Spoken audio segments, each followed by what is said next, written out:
Okay, I went and I did my research. Zobi, they played it with the Omen because it was Core who was running it, and I couldn't remember because I knew that Flya used to run the Harbor at certain points, but it was the ISO Omen Viper. So a little bit of a swap up in what they're running, but still double controller, similar idea. And the Harbor does have that paranoia kind of flash too with the Storm Surge. Yeah, we'll see definitely how it works. I'm excited to see it again, if without a Sky, without a Phoenix here. But we're getting ready to jump into map 1 here. Obviously, this being SAD GC's map pick, and like you mentioned, like we only have the qualifiers to go for SAD, and we haven't seen Catface since their exit in main event. Aside from that brief stint compositionally, maybe as the warm up this weekend with MFH, but that was with some subs playing as well. So all in all, I'm excited for what this is going to hold, especially that ISO and that Harbor grouped up already, starting on the A aggressive line, and SAD primed for a fast B launch. Yeah, they definitely are. Poison Orb up immediately, but you've got the Cloud Burst dash on the site. Great hot hands to force Elaborate out of that angle. And now the plant immediately secured here by Willow. We do have still Denial, not able to get it down comfortably with how Kestrel is keeping a hold on that back site. And things are getting awkward now with this flood from MEOW. Oh, yeah, that Nobile buying a little bit of time for SAD to try and stabilize, but the regroups are too strong and the shots falling, meeting the same level of standard. Just Irene, yeah, 25 HP, not going to be able to pick herself up, and Catface on the board first. Nice hold when it came down to that backside control here for the side of Catface. Very high tempo play here from the side of SAD Esports. Curious to see if that's going to be what we continue to expect from SAD on their attack, since we haven't been able to see it thus far in this stage of GC. But death ball approach here on the eco, of course. Yeah, just going for it again. They definitely got out of here on the front side. It was just the speed and the fact that Harper also couldn't get that kill on the backside. But if she gets that kill, that round becomes very different, because then you have a multi approach to challenging that backside space. But just elaborate with a Bulldog we're talking about. If they can get into the site, that would also be a plus. That it would be, but Elaborate's gonna hold that down. Force off of it, because you don't want to give that weapon away to anybody. On the front side. Gonna allow that scan to go through, and it is perfect there for Elaborate, looking for the ace. Harper's gonna deny it. 1v3, spike down front site. Both players though playing together. Bulldog has been picked up.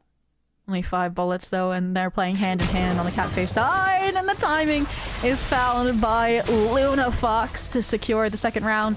And they'll be able to pick up those weapons, so it's not too costly either. And yeah, I mean, it's like your first game of the Swiss, like round 2 and you're on for the ace, you're gonna go hunting for it. So like, nothing to discredit Elaborate for. A lot of these GC teams, like, they get on the same page mentally, but like, okay, are we having fun, or are we here to like lock in and win-win? And like, there's a happy medium between the two, and I think Catface is definitely one of those that likes to have fun. No, for sure. They're a squad where I feel like you also want to see them having fun, because that's how they really heat up into a matchup. They need to have that kind of faster start for themselves and be on that high note to kick things off. Slowing things down here, though, for the side of SAD, looking for a default into their anti-eco round. Okay, and then Blau was worried when the drone missed the Luna Fox, but won't miss the shot. Decent concrete damage found, and that's also a reason for the Sky, is there's no heals now for Fangs to be that entry on this round, and that would be an easy weapon pickup. And Kestrel, I didn't even realize the third round up. Oh, it's a miss though. The flash was good. Luna, for the re-peek with the Outlaw, manages to find prize, but the good call. Rotation over from SAD Esports from the lurk that we saw from Irene. Look at the position from Raven though. Yeah, they heard, or they knew they were going to pivot off that kill immediately. Everyone from Catface went over. Is it going to matter in the end, though? Spike down B. Yes and no. We get a pick. But unfortunately, Irene is just too good with the flicks in that moment. You look at the backstab from SAD, also just late wrapping into mid here as well. This post plan's looking solid. Yeah, I think you just need to send Blue Allen alone, and so that Kestrel can escape if she doesn't get a kill, and it's not really going to work out too much like that. Irene, though, also ace hunting gets denied, and suddenly Kestrel in the 1v2 with Fang's low HP. They're just waiting on the timing from Harper. Oh, Randall picked up. Kestrel wants to go for this. Not going to save the operator. Harper on the cross. Kestrel was aware of it as well. solidly put to bed here from SAD Esports, and that was a costly investment now taken away and picked up by the attackers. Yeah, I'm trying to figure out who it's going to cost. I want to say Luna Fox running the bill for that operator, looking at the wallet. And so just opting for the sheriff. Maybe if Kestrel pops off, get Blades pass the guns off. But all in all, we'll see if the next round is won with still that Guardians and that operator translated over, if it really will have a long-standing impact for Catface or not. And I do think with the slower start we saw from SAD, the op's a good complement to it. And it would be, especially if Catface fully invests into this mid-fight. The timing on this wall getting back here as well. The drone getting the information that's necessary, and Fangs goes to tuck a little bit closer to the wall due to it reposting on the angle now. Thing is, one of those players right around the corner is Raven, so opportunity to pop that ISO shield for the peak if they want to contest. Oh, I don't think Barrel spotted just yet. Fangs doesn't get the pre-fire either. It's just blind shots not connecting. Oh, and Fangs is gonna go down! I'm gonna try to get the op away. Dude, what is going on now? Refray comes in at the very least. Things are getting really awkward, and Irene constantly punishing that walkout there from B main as well. And it's the same exact call from both sides as soon as Irene finds that kill. NBA with Spike, rotate B to pick up that space and re-clear it. It's a little bit slower this time out of SAD, maybe trying to be less predictable in that call, but is the safest bet. Pop the Cosmic Divide, can even invest that late run it back from Willow. Yeah, given a lot of respect here, ensuring that that site is completely clear here. I like the walk back down though from MEOW. They've been worried about Harper and these elbow wraps for sure. I gonna go all the way to window? No way. Oh, it's such a good crossfire to have. I don't know if they're gonna escape around underneath the window though. Harper also getting one, but do they expect the second player both tucked in, not having the angle of the shoulder spotted?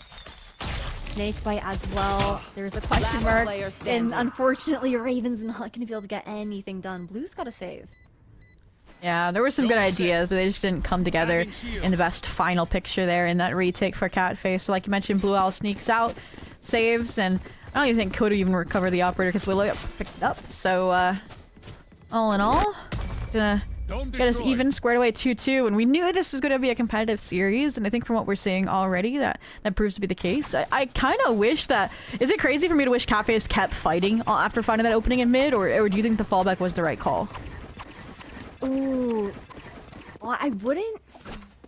I think it depends on how it goes. I feel like Raven was a bit timid to fight on their own back into mid there after getting taken out. I think that is just a lack of support there for me. It's a bit of a 50-50 because you don't want to overextend a little, like too much, but it did feel like MEOW was giving a lot of respect in that previous round as well. Yeah, I think that's the compositional difference as well. It's like Warrior is that support, right? I feel like Sova isn't really like equipping you for fights. It's more info for the fights versus like an Astra, right? Or if you have a Flash character like the Phoenix that SAD has, that's going to be like a lot more to toy around with on how to engage. So maybe that's what we're seeing is the difference. It has to be just your primed aiming to win these engagements, and I think that's where SAD's style as well of the slow scaling round after round is a perfect counter to how Catface is playing. Whoa. That one was a little too close for comfort. You do have cool trap play here though. Players into A main, but to the side of SAD Esports, they're gonna have to evacuate. It goes well there for MEOW. Heals to come in here for Willow, and now just looking to regroup with the rest of the squad. But look at the space that Kestrel's looking to also cut off here in mid. Yeah, it seems like Elaborate learned the lesson of front scaling into B after dying to Irene twice, but now Irene, as a result, has found the timing, scaling up all the way into front site. The question mark is going to be, do they expect Elaborate here, and do they fully clear out back site before she finds that impact? 30 seconds left. Timing on that crunch so they can clear out together here. Oh, this is so awkward, unfortunate there, and also thought that Elaborate went down. Irene gets it regardless. But things got a little dicey. I got nervous. My voice jumped like 8 octaves at that point. And now you also have MEOW back into another retake situation down in numbers. Yeah, and Raven just has to wait for Blue Owl to get over here since lower HP, and Fangs just gets the info, and they're playing this timing crisp as possible. Oh. I like the recall. Okay, nice shot there from Raven. Stopping fire. 1v2 situation. You kind of block off some of that space, but it doesn't matter because the site has not been cleared out. Sad Esports, third round on the board for their map pick here. Keep it fresh, yeah? And for MEOW, we have yet to see success since that pistol and the anti-eco in the first 2 rounds.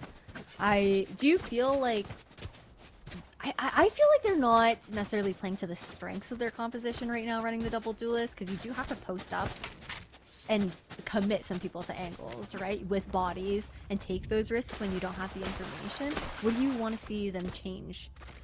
No, that's exactly what I want to see them. I know we mentioned like the mid fight and getting a little bit aggressive. I do want to see them get a little bit aggressive and take more space, aside from Elaborate being the one to do that. Who's your hard side anchor, right? And that's what Kestrel's trying to do. That's the Cove, but Harper just outpaces it, and that has also been shut down. And this is the first time Sada fully encapsulated mid doors too, and that's going to put Blue Owl further on an island. Oh, this gets so awkward here with them being so separated. I don't know if Blue Owl is going to be necessarily expected here in B main. I like the proactivity, though, to go for the pick instead, while the rest of the team is being pushed on that A side. Now things are getting awkward here for Ron, completely alone. The off angle is so good, and so is the aim. 1v2 inside of Blue Owl. What a Can she pull it off? Spike planted. Side. To further pave the way forward. She hasn't found a player just yet in the 1v1, and now the regroup's complete. But what are they doing? Was it? Oh, they tunnel visioned it on the Hunter's Fury. There's no way, Ash. Blue Owl in the 1v1 with 50 HP. 6 bullets in their pocket. You do have a star to work with here for Irene. Can pull that grab well, but it's short of the mark. It doesn't matter when Blue Owl is going to go down regardless. Irene with the swing, having that understanding. And nicely done there by Sad. Around that almost got taken away by a clutch.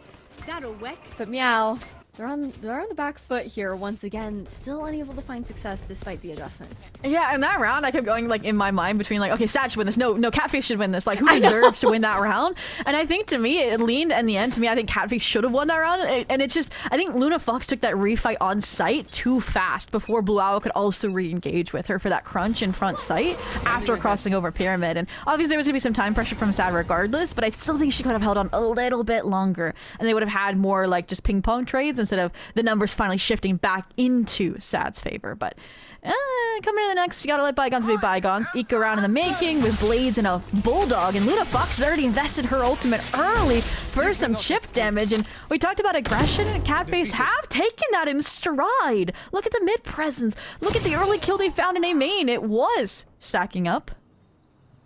Yeah, it was a completely different approach compared to what we had seen previously. I don't know if it's maybe the fact that it's an eco that gets some of these teams feeling a bit more confident and comfortable taking those risks. We want to see it replicated going forward. Unfortunately, the timing is bad. Harper's going to get the drop on 1. Now we're 2v2. Things are getting weird. Hunter's Fury here still for Ron. And look at how we're flipping this site now. I love this from MEOW. I think they should have just stayed B main though. I don't think they should go for the mid timing wrap. I think they're gonna miss out, and there's gonna be a standard retake, but depends on how much Cat expects this timing. And they're playing open 4 tunnel. I take it all back. No regrets. One enemy remaining. It doesn't matter. Okay, shots get a little bit awkward, but Ron is in an unpredictable position right now. They expect her maybe deeper into CT, maybe even playing into main for that Hunter's Fury. She takes the timing opportunity, but it doesn't matter.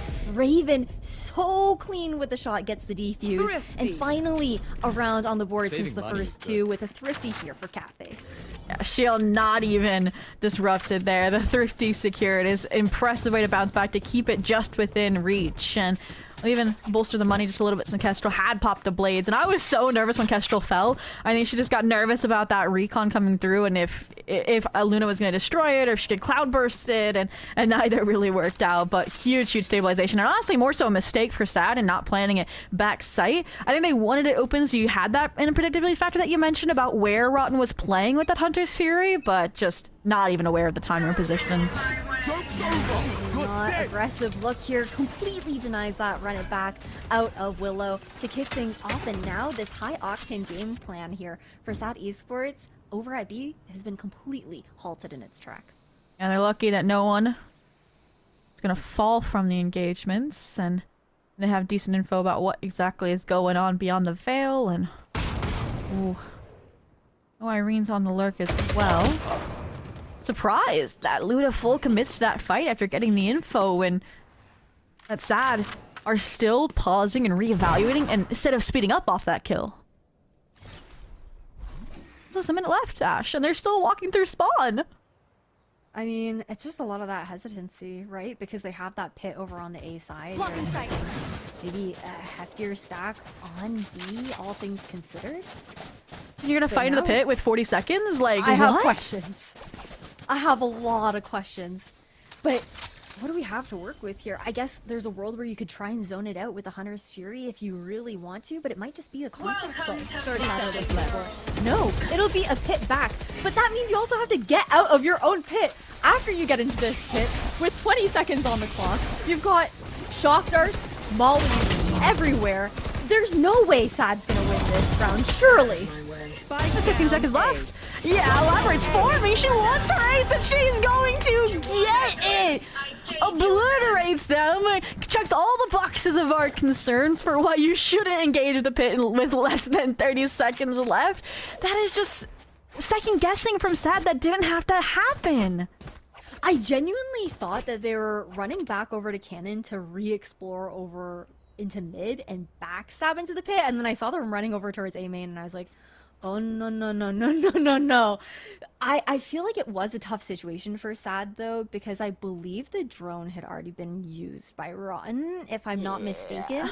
So they were kind of juggling, okay, do we want to go into the pit or do we want to risk just dry walking into that operator?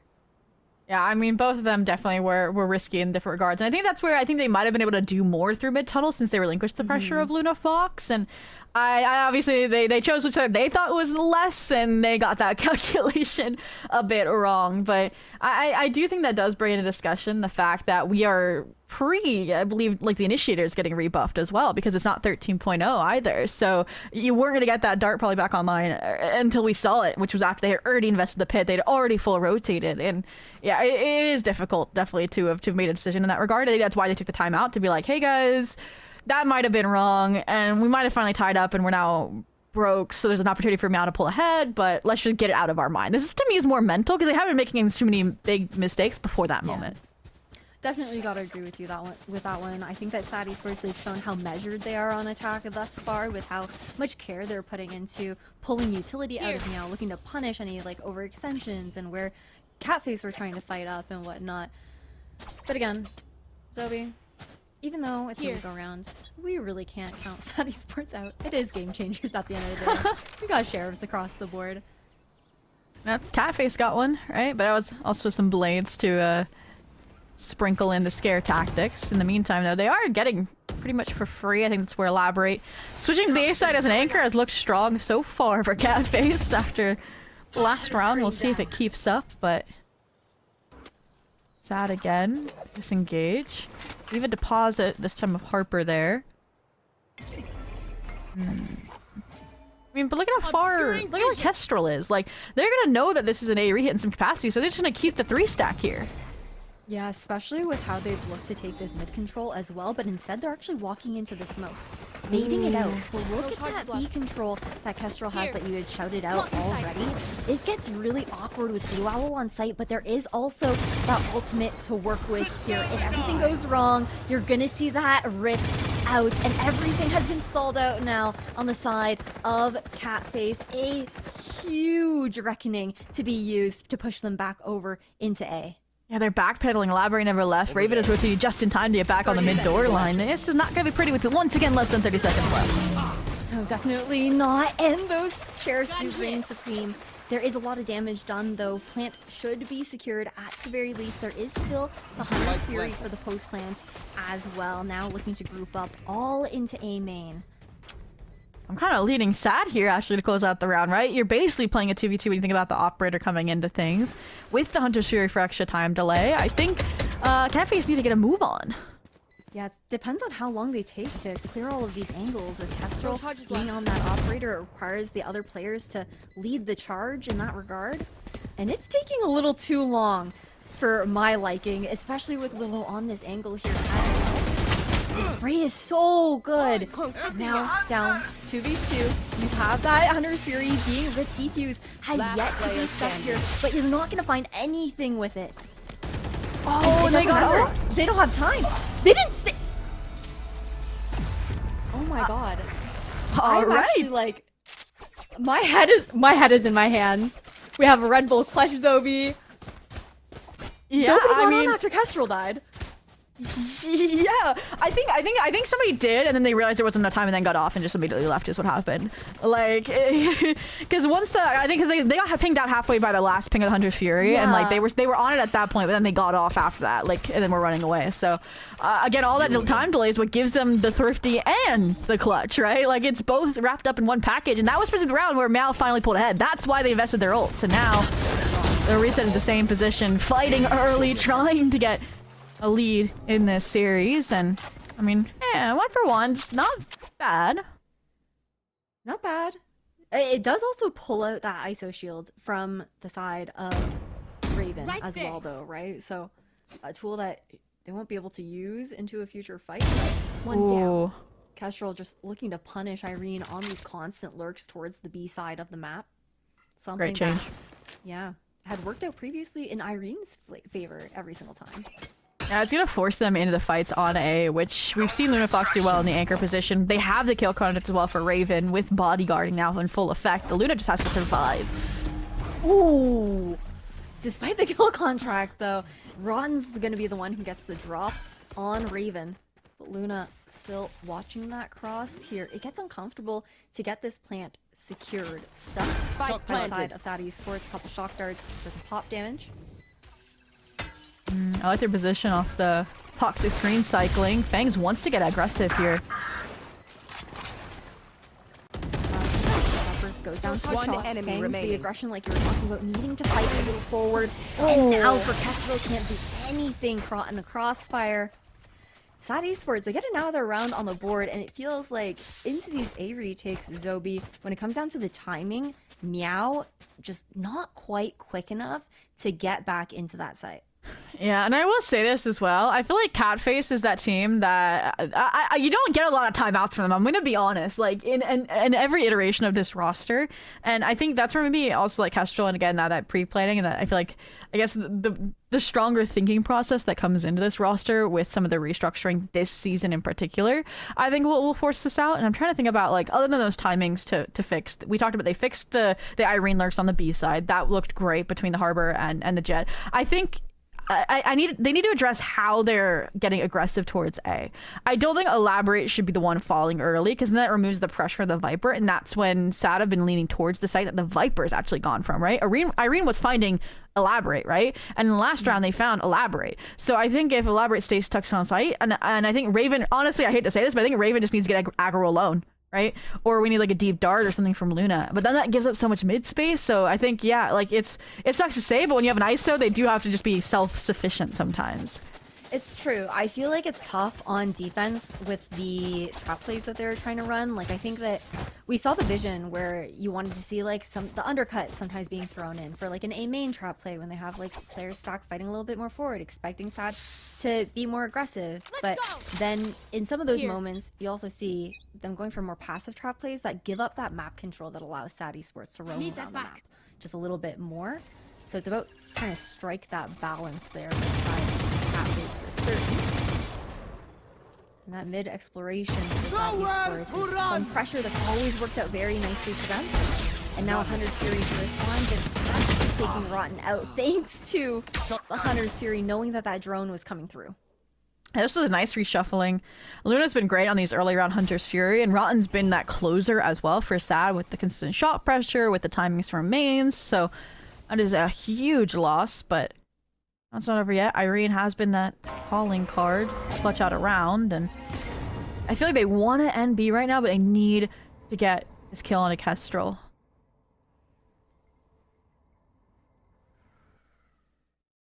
Information denied here to Catface. They don't know what's going on in mid. You see the ping out, expecting maybe a player into Nest here as well.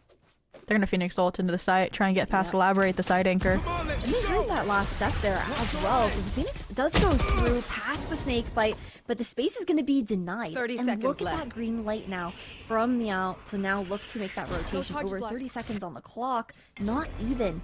And Sadie They might Sports just has yet to save. find purchase. Like, at this point, you might just save, right? Like, You I don't think have Rotten to. would be able to buy. Fangs could and can maybe get a blade early into the round, but 15 seconds left. They're just gonna death ball and see if it sticks because they evaluated that econ situation. Wait, that's a No nice way. snake right there as well, but the timing is so good Spike for Elaborate to down. get ahead of it. One Now, no enemy time to remaining. get that plant Clutch. down. Luna is happy to just Never keep her give gun with the Red Bull clutch in her name there. And for the side of Sad, Last round before the switch. hey, they took a measured risk. It doesn't end up working out for them. At least the two players still stay alive. Yeah, it was just that loading period of like, okay, can we afford to go for this or not? And they're like, okay, blades are about to come out. We can kind of afford some rifles. It should be okay. But I think I'm more impressed that, yeah, that Luna Fox, she was like, okay, there's 3 seconds left. They could technically scale still on me. Let me just get out. And I think that was good tempering there of understanding the time crunch that they were on. So good support of each other. And we knew it was going to be a competitive series, and we're one off from us being tied here. Again, we've been tied before, but we've yet to see Catface leading outside of the pistol. And see if that's gonna track. This fight is so important and Sad. Actually get the win on that one with Harper taking Kestrel out. You also get the additional information of Raven being here as well. That's so much that Harper gets to relate to the team. And that's where the regroup's coming through. As that Harper can't take a fight on her own. This refight is an interesting call from Catface. And again, it's unsupported, right? Blue Owl didn't swing at all with Raven. Didn't Storm Surge, didn't Deep Wall. It's hard to see some of these set ideas. Like, they're calling together, but then they're not actually acting together. You want to find it? They're all just gonna have to get out of there at this point. Cosmic Divide up on the site here as well. Trying to find some sort of high tide to block off space here for the site. 35 seconds on the clock. Sad still aren't in though. They're gonna run 30 seconds left. all through mid, all the way to B.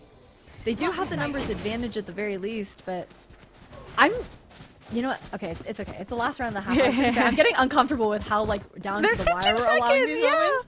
Oh yeah, What is Elaborate's going- just snake bite and pop off. Calling it now. Why? Why? 10 seconds left. 30 seconds left. 10. Oh Got the plan They actually down are gonna at do the very it. least. No, there's actually no way. I can't believe it. It could have been a completely different story there for Sad Esports. no! Still might. Look how low two of the players are here on Sad as Don't well. This say. is absolutely doable on the side of Catface for Luna Fox and Blue Owl.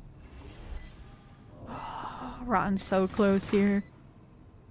Irene also One enemy remaining. Though Rotten comes out on top. It's all Luna. Down. Able to get one. They don't expect Irene. How would you? I've survived You can't. much worse. Doesn't even It's matter. also like you don't have time. You have 3 players to worry about. It wasn't a round that they could Switching really ever sides. walk away with, truthfully. Yeah, that's another round where we're like shuffling between like who deserves to win the round versus who doesn't, right? Like based on what we've seen, and yeah, that is again, Elaborate just had to get I think the kill onto to Rotten, and that round falls apart, and it's just in the air, like shuffles away and tucks back in front of the pillars. So all in all, 7-5 half for Sad Esports. Close enough comfort that you win the pistol like MEOW did in the first half, and they could bounce right back, and those can always be a bit coin flippy. So. We'll see, and we might get that determined pretty early on out the gate here, Ash, as well, considering we have a little 2v2 brewing. Yeah, it's going to be an interesting fight in mid, that is for sure. But with Elaborate around the corner, I'm expecting the snake bite, honestly, to come out into mid doors, which actually doesn't end up happening. They're just going to be swinging fully through it here for the side of Catface, wanting to fight in and force this A crunch into working. But look at how aggressive Fangs is getting behind them. Still, Kestrel looking to find the 1v1, doesn't have the bullets for it. Sight taken here by Catface, a lot of damage done by Luna Fox there. On top of that with the shock dart. Blue Owl has the entirety of backside here as well, but both players on Catface currently separated, unable to play together. Yeah, that's the difficulty. A trade won't be good enough here. You just gotta get the one and done. Tuck back.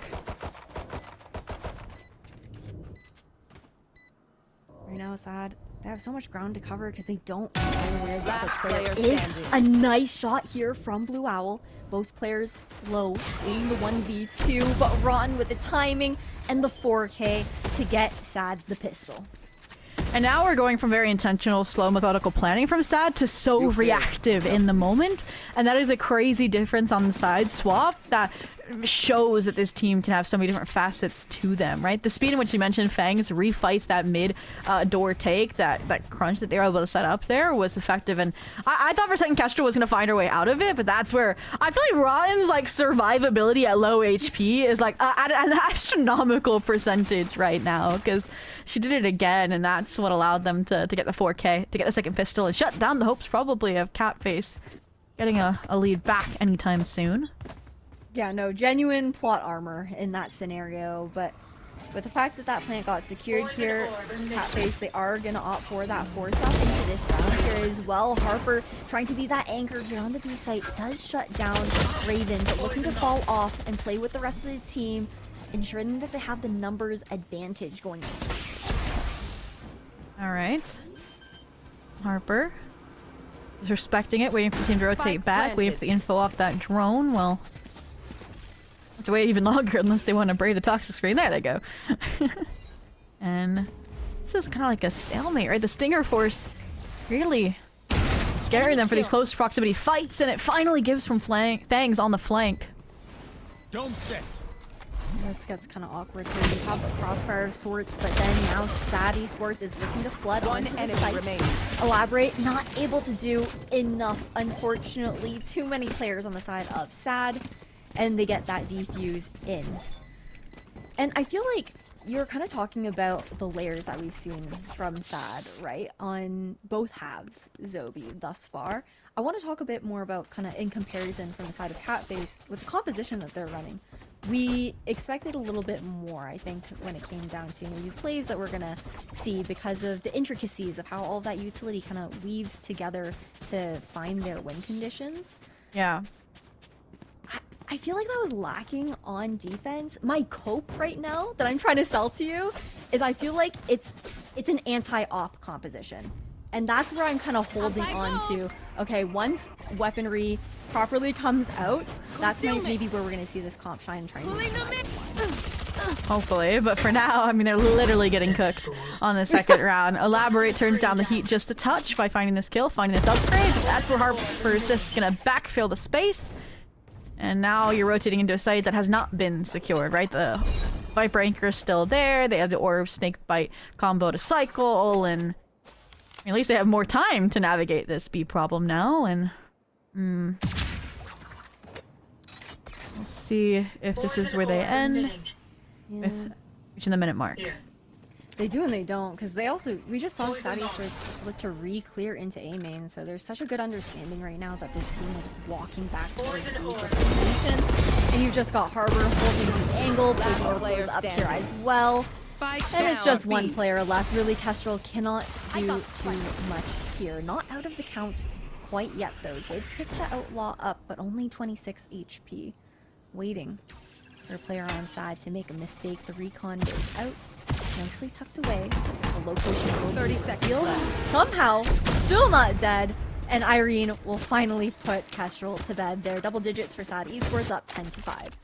Yeah, it was bad to be fickle, but caps it off, like you mentioned, gets to double digits. And I'm just saying now, why you don't need a Harbor if you have a Harper, right? Like, she completely delivers on that side anchor there, like we hoped she would, to shut down that eco if they were going to re-engage. And the fact that she was, again, so paired up with Fangs on that open engagement as well, so they're calculating the risk. And I feel like this is very characteristic of both halves. They have contingencies in places for all the risks that they do take, and that's not the case for the Catface, and the risks we're asking them to take. Ooh. A little bit of a difference when it comes down to that synergy. The high octane gameplay here this time around from the side of Catface, looking to burst onto this A site. It does get a bit uncomfortable though. Fang's backside with that operator is going to be forced off now. Wanted to originally contest due to Irene's positioning inside A main, but now having to give it up. Just trying to make what they can of this round. Little orbs that they plant, that'll actually be the reckoning online to hold on during this Sada Esports retake, and curious on how it's going to fare coming into this with an operator for Sad. Depends on the information that we see from the drone. Only gonna spot out one, and like you said, that reckoning already Oh, no. dropped. But no, Yeah, that's why I not said the no. snake bite, dude. Unfortunate. The whole game plan for the post plant now taken out of the equation, and Catface, they have to go for some of these fights, knowing they're in a 3v2. Wrapping back around, operator revealed over at yellow. Nice cover provided by the Cloudburst, and Raven has to fight into two players. Unfortunately, too much to ask of one. And it's going to be a near defuse here for the side of Sad Esports to get them alive. Yeah, there's no time delay there without that reckoning. So unfortunate. I see 10 HP and I'm like, wait, does Harper have what I think she has? And she did. I'm like, oh, this is not going to go well. Oh, and they did a good job, I think, buying down as much time as possible instead of hard committing to those fights until it came down to Kestrel now 1v2, right? Like she gets the kill on to Fangs, which is great, and instead of tucking, she full commits to the double fight and unfortunately can't get the transfer. So yeah, Sad up to 11. It's like this is a must win basically for Catface, and if they don't, then they will once again have their money reset with Sad on map point on it. Silver lining their pick, so it'll be the end of the world. But all in all, hey, look at that high octane gaming continuing. Ash, this time into mid. Little pit stop. Well, some W gaming, but do they expect the timing on Fangs walking up into elbow? Like, that was so heads up from Fangs to get that position, clearing out into that angle, and now also not getting caught out. Most importantly, by those other players. Can't say the same, though, for Catface into mid door, as Sad Esports are gonna, again, put a nail in the coffin here for this crunch. Yeah, but once again, it's similar to last half actually, where Sad just know they're here because of how deep the jet is into B main, and they can keep the stack here. And I mean, at least Kestrel is able to find and relinquish some of that pressure, so the Viper's pick gets to come up, and the Hunter's Fury this time, unfortunately, will not connect. So this is a pretty decent position, but again, it hinges off of Kestrel being able to hold this off angle effectively. They're getting awkward here. Getting ahead of it, though, for Kestrel. Dribbles Fangs in the clouds. Cloudburst, now 3k. Run 1v3.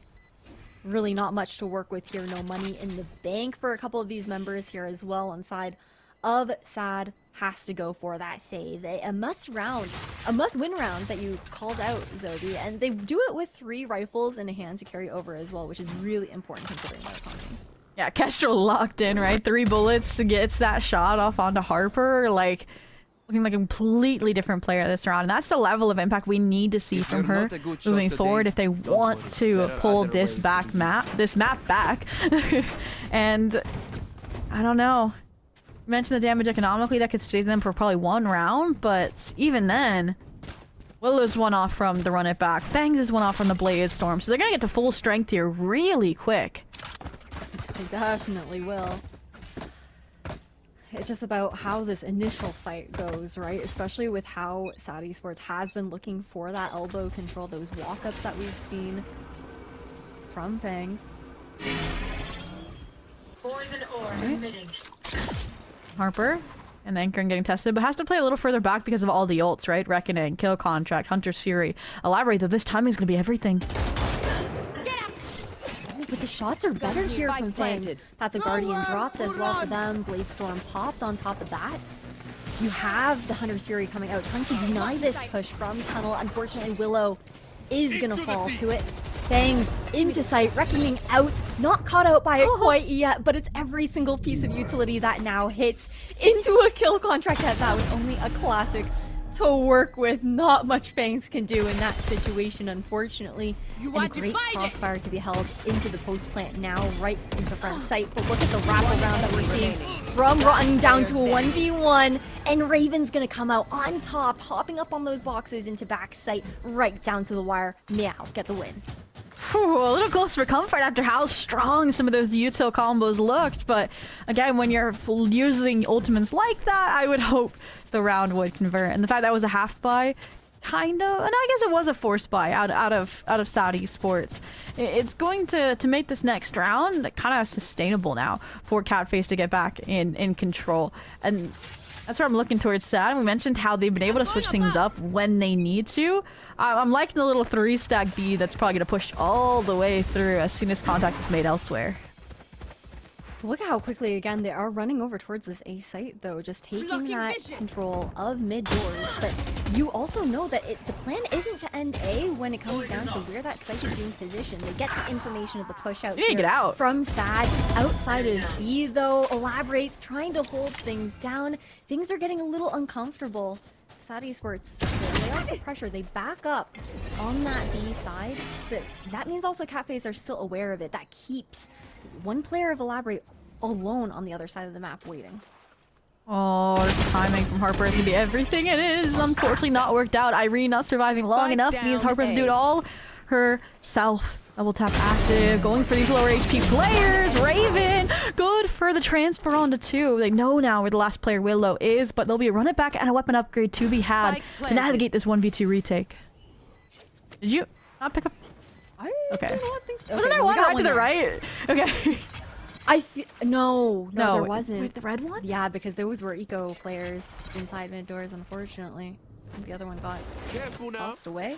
Hot hands to deny the right swing, though, and sees the left peek from Kestrel. And that run it back isn't going to be utilized like you called out. And Willow's enemy aware of one player. The lineup nearly there, though. That got scary. Elaborate finds it for the side of Catface, but man, I genuinely thought they lined up there.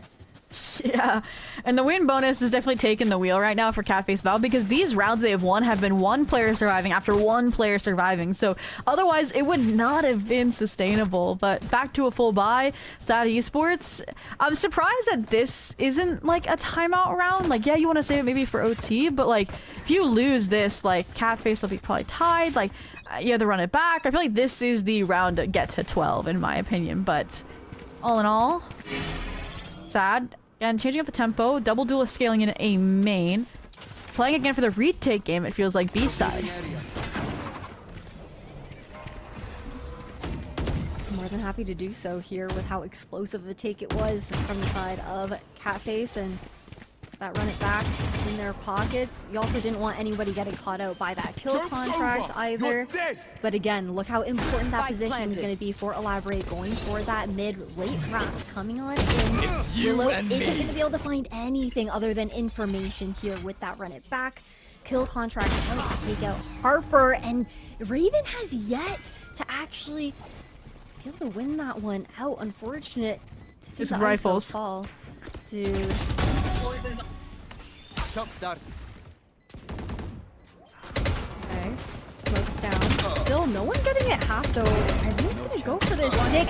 It doesn't matter. Luna with the taps is just gonna clean everyone up here for Catface. And that was a round that really felt like Sad should have won. Yeah, that's just crosshair placement burr moments. And now the timeout comes through when it's going to be a broken buy for Sad. It's like, I'm curious to see how it's going to go. Because, yeah, I mean, 4 in a row for Catface Valve definitely sees momentum back. They're starting to aim. They're warmed up, right? Like, I think that's a big difference as well. It's like Raven and Kestrel both have stepped up a lot on some of the individual moments that they've been demanded upon. Even there, right? Yeah, in that late round, right? Raven, yes, didn't win out the kill contract, but Kestrel got 2 behind it off of that from what I was seeing in the kill feed. So like all in all, that's super impressive how they're now kind of planning around each other and layering some of this util that was lacking when they were on the defensive half. And it feels like it works so much more nicely, I think, on the attacking side because Catface feel a bit more control of where they want to go on the map, not having to really worry as much about, okay, what holes are we leaving on our defense with some of that proactivity that we might see. And you can definitely see the difference in just general comfort, I feel like, between both sides for this team, for sure. Sad Esports, though, in this conversation for the timeout that they're looking to call, they found so much success in those retake scenarios in the first couple of rounds, and now it feels almost impossible for them because they have to consistently worry about Elaborate on those late lurks. But Zobi, with how far back Elaborate is also lurking sometimes, you can't be wasting your time to go and take that time to clear them out. Yeah. Definitely a hard position to be in, and again, the full save, aside from that stinger coming through. Surprised to see them in such kind of split reactive positions instead of going for an early gamble, but they're trying to trap, I think, some of these duos, and unfortunately Fangs just have been caught out in the open. This B split primed and ready to go. Pulling that obscuring vision. Irene staying alive here by the half wall, trying to crunch alongside Harper, but they're not able to find the connections together. Not expecting the wrap back around, though. Raven didn't have the angle. Why'd you find it? They haven't been able to recover that weapon, but that is a huge pick to get. Oh, they're alone swinging through the harbor wall, and so it is just open season for Catface with these better weapons. Willow left to navigate a 1v3, and it is just not going to work out. Too many targets, not enough bullets in that Sheriff, and Catface now, once again, 1 round trailing, have gotten up to double digits, and you know, I'm not going to be convinced, I think, Ash, until I see 12-11 on the screen with Catface in the lead, because they haven't gotten the lead back the entire map, right? We came up to 4-4 before, and then they just couldn't pull it ahead. Hey, I think that's completely understandable. The side of sad GC right now, though. We've seen some of the aggression coming out, right? We've seen a lot of that, like, elbow control coming through. But it feels like with these B pops that we've seen Cathy's going for, it's been so hard for Sad to find the appropriate response with how good the entry has been between Raven and Kestrel. And like we've been talking about, into this round now, Irene can't do anything. Like, you had 3 players Spike on planted. this site with Sad Esports, and the utility is just so oppressive that it feels like they can't do anything about it, at least not with the current positions that they want to hold together. I mean, we're literally having both Irene and Harper together trying anchor sites. We mentioned that the Astra was going to help them on the defensive anchors, and they're just both getting steamrolled. So I completely agree. And I mean, now it's just like Catfish are giving them site space control for free because they have the Reckoning to play off of if they want, or they just have Elaborate on the flank. Unfortunately, it's not really planted for her, so Rod's going to get half off the Blaze wall, but there's the Yuta we mentioned. It's just layer upon layer, Ash, and there we are, 11-11. Yeah, it doesn't matter if it's not planted for Elaborate, because she's going to have the lineup anyways with the snake bite always in her back pocket. Man, tied up here. It's such a big shout to say, like, this is the opportunity now for Catface to get that lead you had been talking about ever since the first 2 rounds of this map versus Sad Esports that I think it has been honestly playing a little too passive towards B. I want to see a little bit more of that B main contention coming from them, considering how hard MEOW have been looking to slam this site. All right. Let me look on through. It's going to be the Guardian versus the Outlaw, and Fangs comes away early, and that's already going to help out the prospect of keeping Catface off of this B site. So much so that I'm not even going to indulge on a refight. There's 4 players basically B side. This is criminal. That Sad are just saying or calling that Catface would go here again. It's crazy, but a lot of it comes from that initial reclear into A main across the map from Run. There was a drone just like 15 seconds ago, but I like the proactivity call now here for Catface to actually walk into mid door and onto that A site, understanding that they're expecting that read of a stack on B. Yeah, just gonna get it for free, and now you have to play a retake with a Guardian and a Stinger. It's gonna be difficult, especially with some of the ults that Catface still have with that Reckoning in the back pocket. They still haven't planted yet, and 30 everybody's seconds left. walking over right now here on the side of Sad. Yeah, they're assuming close by positions, they're getting off site, like... I think also Sad missed out on their window to speed up into this retake a bit. I gotta agree with you on that one. I thought that we were gonna see them starting to ramp up into the retake, to not allow Catface to get comfortable in their positioning. The triple swing does come through, but again, just getting mowed down. Now Reckoning out on the left side as well. It doesn't matter when you've got Fangs on your side trying to equalize here. Harper, 1v2 scenario, Viper's pit online, but so little time to work with. Raven is so low, but it doesn't matter with the shield up. Not even a trigger holds here. That's going to be that match point for Catface, and they finally took that lead you were asking for. Yeah, Raven is back. We'll just put it that way. 21-18, right? After having such a slow start. And I was a bit worried if it's Catface team, because like when I look at these, like I don't think of anybody being a duelist player. Raven, I'm still on my like Cypher. I want the Raven Cypher like sent back. And the same I said for Kestrel. I think of her of Smokes. I think of her as again the brains behind the operation. And those worries are starting to get quelled, especially if they complete this in 13-11. But this is where most people often fall and we get the OT cycles. So let's see if Sad can finally get it past at least the checkpoint at this point. It's not even a finish line anymore.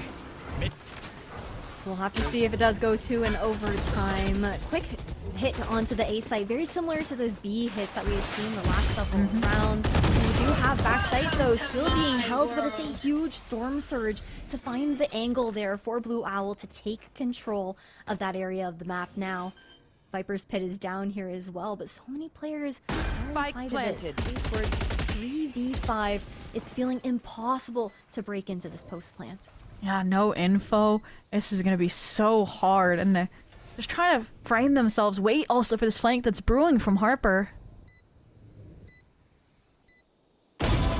Is everything. Harper is going to find the one that's needed, and all of a sudden, we're more than tied up. We have the advantage here for the side of Sad. It comes down to Blue Owl in the 1v2 scenario, but Fangs is going to take us to an overtime here. Sad Esports stay alive on their map pick.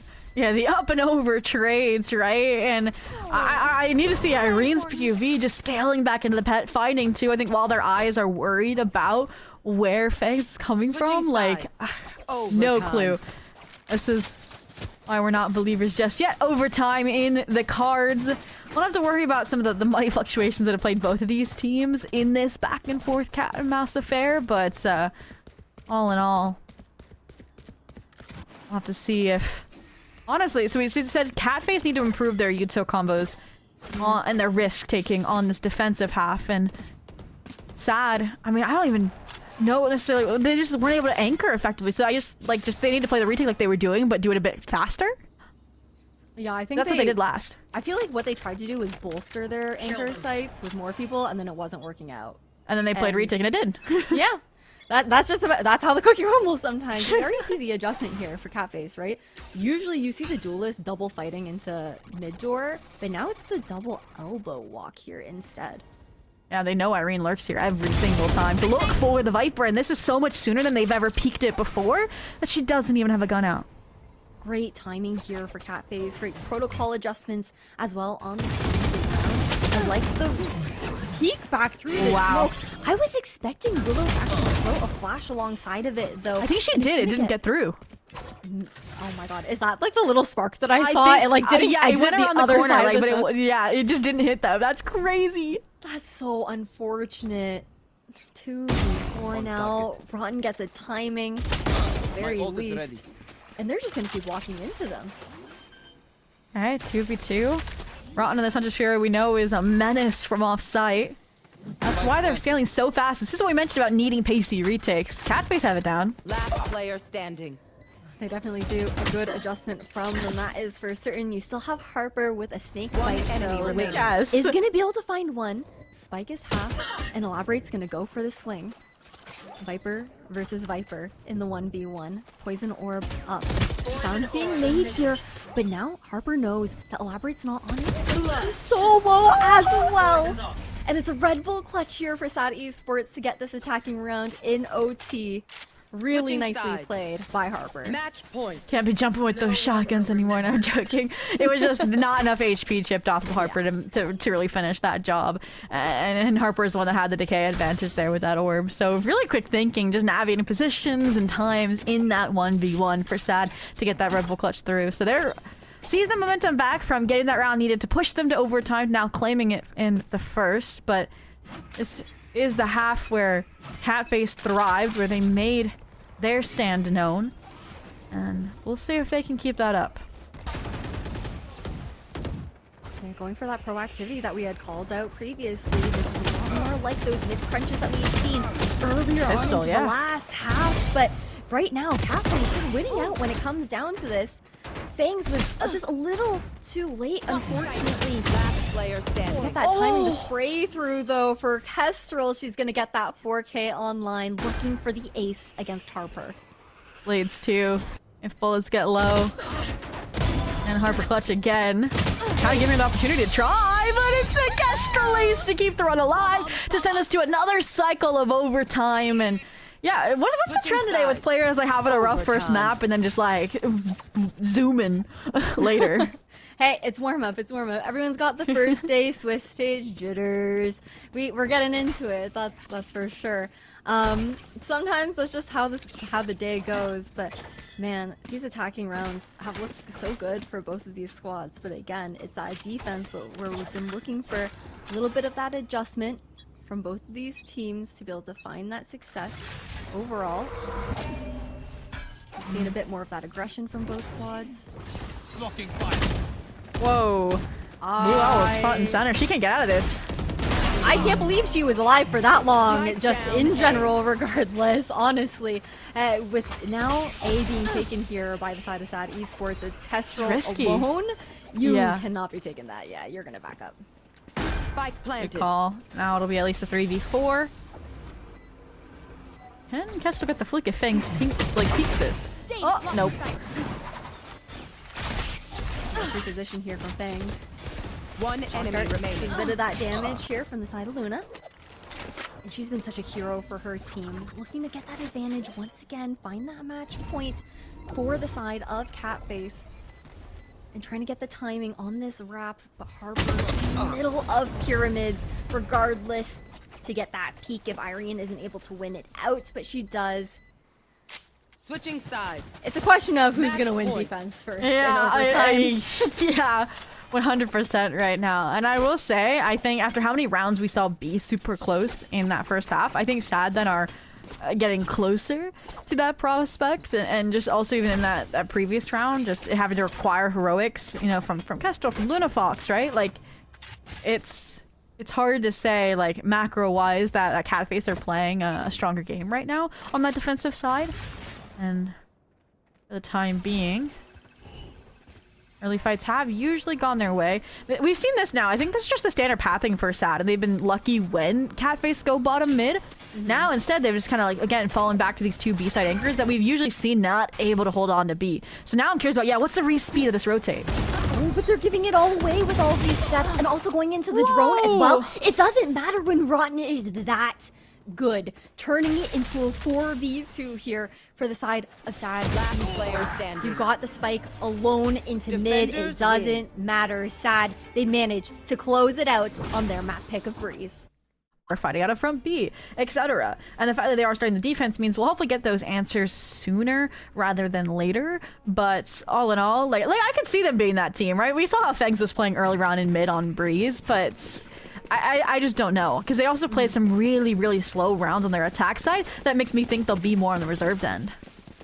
We'll have to see maybe a bit of a temp check from both of these teams as well to get a feel on what kind of tempo they want to be taking Haven at, or identity they both have into this map here, as well as they get adjusted and acquainted to the play styles from each squad.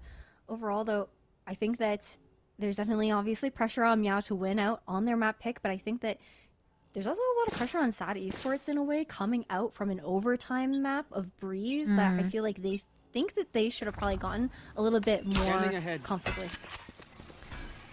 I just want to say, Raven just liked one of my tweets and she needs to get back into the game because map 2 is underway. And we're going to get an early short fight here as well. And all in all, it's Rotten actually the one looking pretty locked in here for the engagement. I feel like every single time we are on Rotten's POV, you get to at least see a two-piece come through.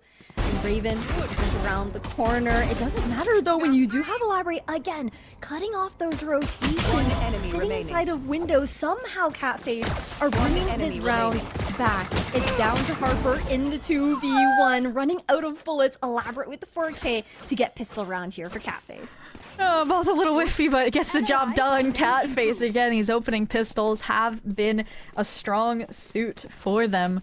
And, yeah, I was a bit nervous. Like, Rotten was looking in form. I feel like on this map, if we're talking about issues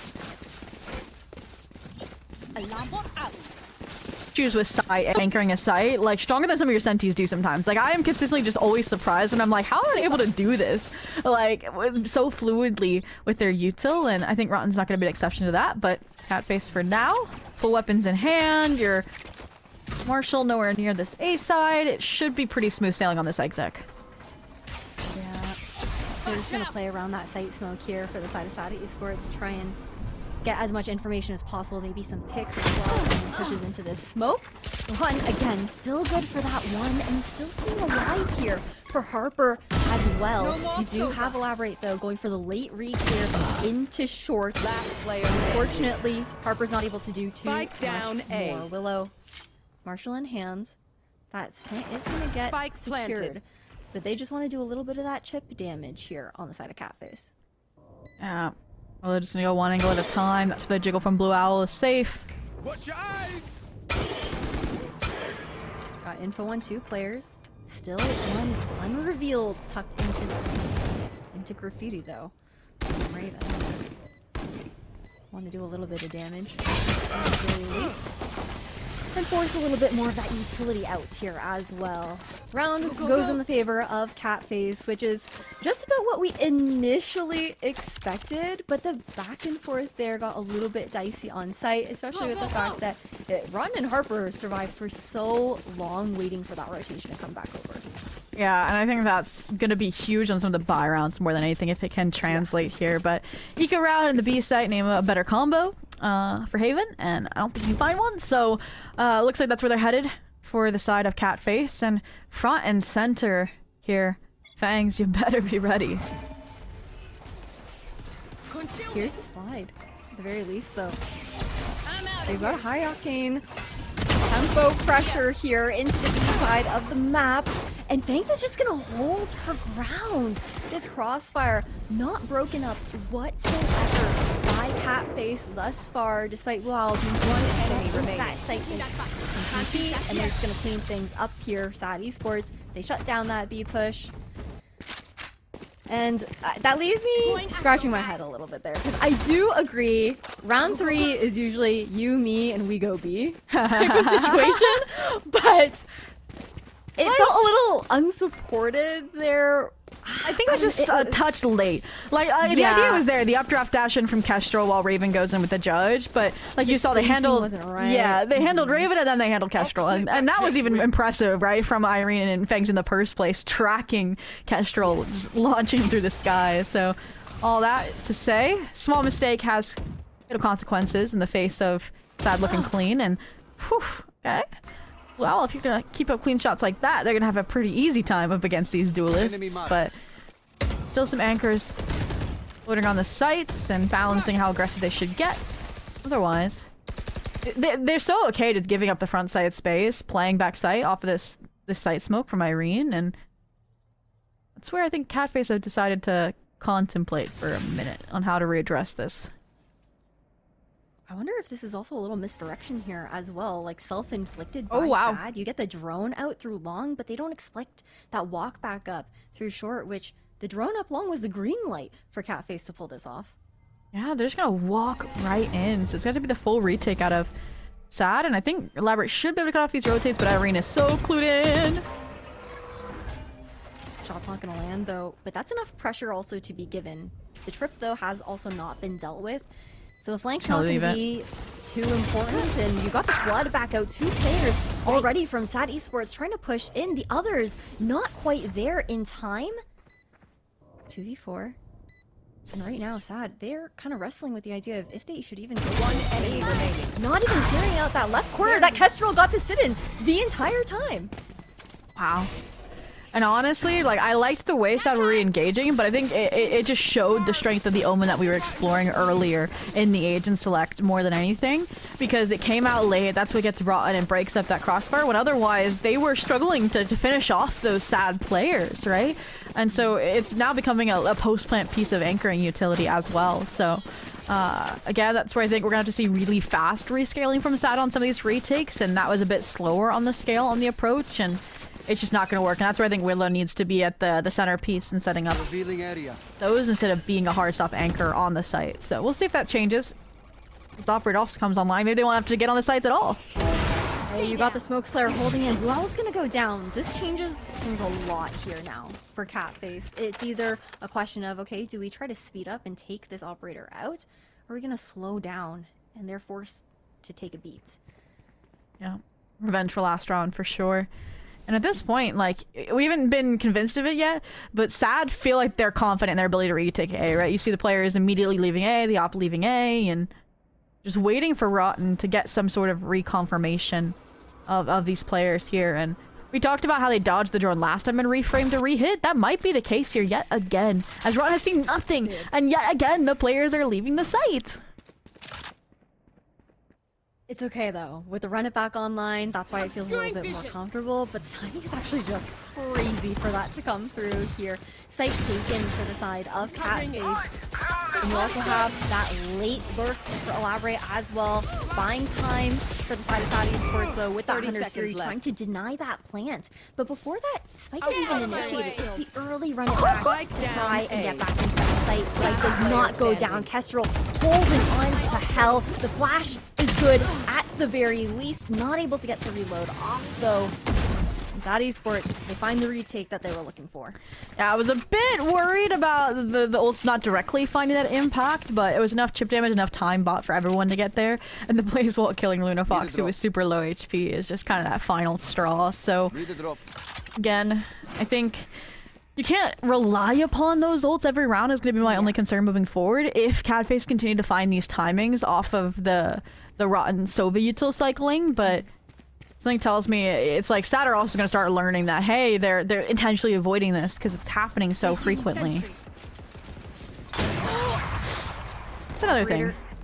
Moving over to Garage this time around, and now the left side information from Elaborate's not in the equation here for the side of Catface. Regardless, the trades are good. Oh, you have Spike. Okay, then hell, we're good. We're good. We're good. They had sight. We're chilling. Things are getting a little scary, but it's all good. Denying that fast flood that you called for as well, Zobi, with that Hunter's Fury is huge for sure. Up on the flank as well, but Luna Fox holding.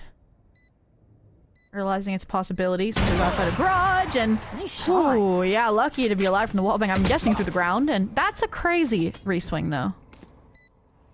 You know, sometimes you're just One enemy remaining. a little bit, but can't be taking risks like that in this round. Risks like that as well. Not against Harper in a 1v1. Information given with the neural theft. It doesn't matter because Kestrel's gonna hit that crouch out the control button to deny that headshot over to Harper. But what is going on?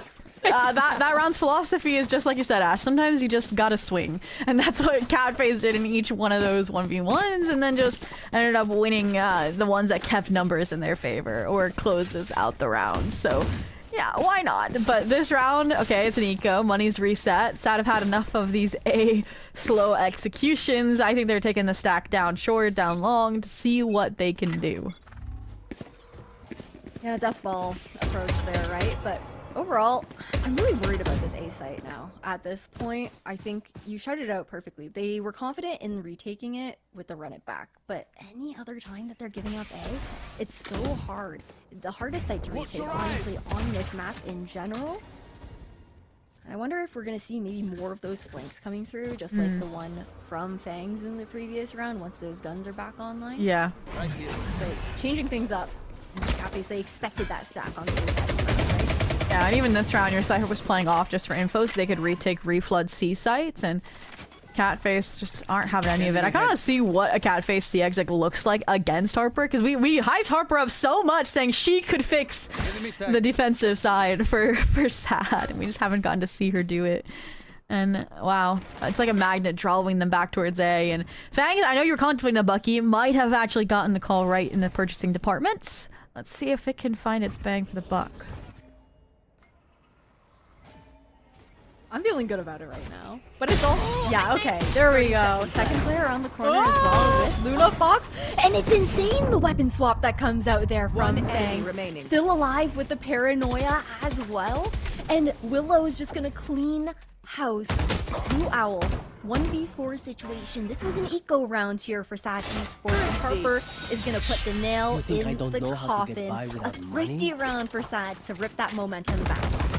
Yeah, it's like at that point they're realizing let's never rotate off of A, right? Fang stuck around even while the entire rest of the team had rotated C side off of that deep garage contact, that spray down, that recon, everything that was being invested from Catface to try and sell this CN that they just weren't savvy to enough. And I mean, it came up with 2 players A, right? Buying enough time for the rest of the rotations to come through for Willow to find that 2-piece on the Sheriff. So showing that they can make it 2 players on the side work. And I think the change is having Fangs here pretty perma. The deep cam gives good information here for Sad Esports. Got the Blade Storm up for Kestrel, looking for an early engagement to help with that scaling. And you get the timing through Garage here as well. Paranoia is so good, but you called it out, Zoe, how good Harper is anchoring the back of this site. Still yet to really truly break through here for Catface. Regardless, Rotten is going to come and be that assistance that is needed. Catface had such a good understanding, Zobi, of what they needed to do on C to try and break through, but man, that hold was good.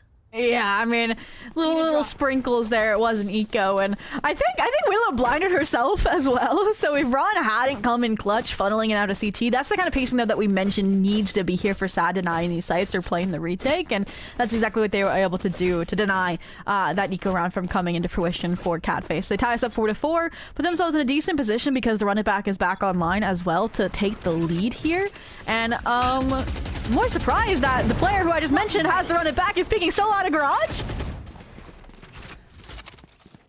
I have questions that will not be answered at this time, unfortunately. But look at the timing that Harper's also gotten. Just absolutely threaded the needle past garage. You don't expect the repush. It's a worthy sacrifice. That you took the Phoenix out. Destroyed. Here's at least 2 players in window here as well. The backstab is good, Spike but can she down, get more mid. than one? Can she get away with her life? That's where you need some help, it feels like, from Irene. Or you didn't just play the timing as well, not expecting the double dip. And okay, Irene has her own things to worry about, like fragging out on the A side. They have solved this A side. They have taken the lead. And Catface, Val are going to need another game plan.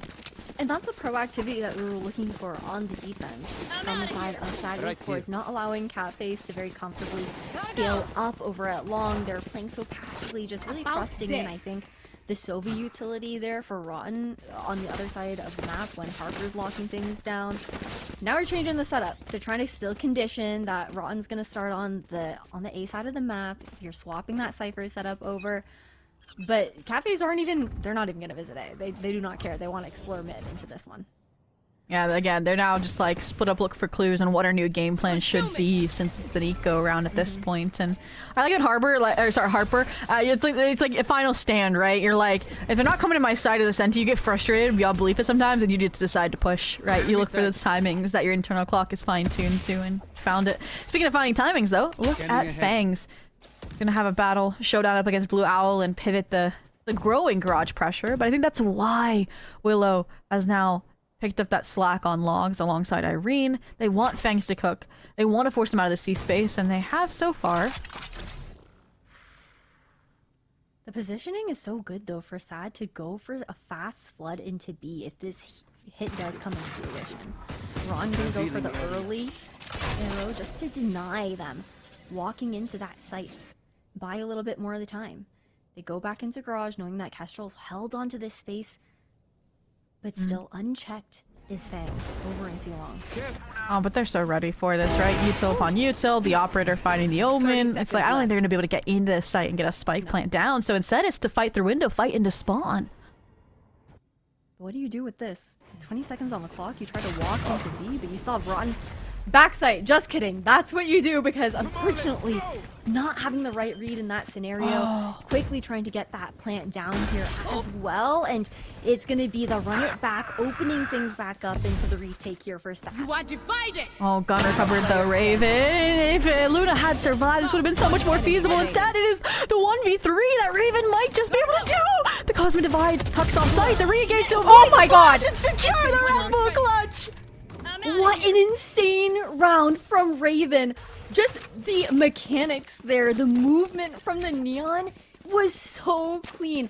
I'm actually so gagged by that, Zobi. What I just witnessed from Raven was incredible here for Catface. Just say it, Game Changers has the best neons. North America sometimes specifically. Like, it is crazy to see what sometimes they are capable of doing. And that's like around that, like they just got thriftied, right? And then they thrifty in that regard to keep a tied game here. And now they have 4 ultimates as well to launch themselves back in alongside now their own attack side operator to counter Fangs. And how does Fangs here so asked is now follow-up question. They're definitely playing again for that retake or like that spike plant denial again off the Rotten Hunter's Fury, but the question mark again is now no run it back. They use that to try and deny the eco that Catface still achieved. So I mean, I would say if anything, Sad's lucky that Catface aren't ending it. I feel like they are they're I have the spike. walking back and trying to, I don't know if they're gonna look for the fake over it. No. It's not even gonna be like a fake lockdown situation. They're just fully walking back, and Nowhere the to read run! is the opposite on the side of Sad. They're reclaiming that A space. Harper alone on site, going fully for the retake from the Nero. Staying alive! Nowhere Was that to two run! off-node strokes going up against each other? Yes, it was. Yes, it Crazy was. stuff happening in the server, guys, right now. Blue Owl in the midst of it, though, gonna get that plant down. And the neural theft comes out here for Sad Esports. GC as well. Kestrel's gonna get caught with her pants down, trying to get into that garage window. And the fast blood is so clean here from Sad. Yeah, just wasn't thorough enough in setting those foundations, right? Trip never destroyed in mid means Harper can just reclear it by contacting up.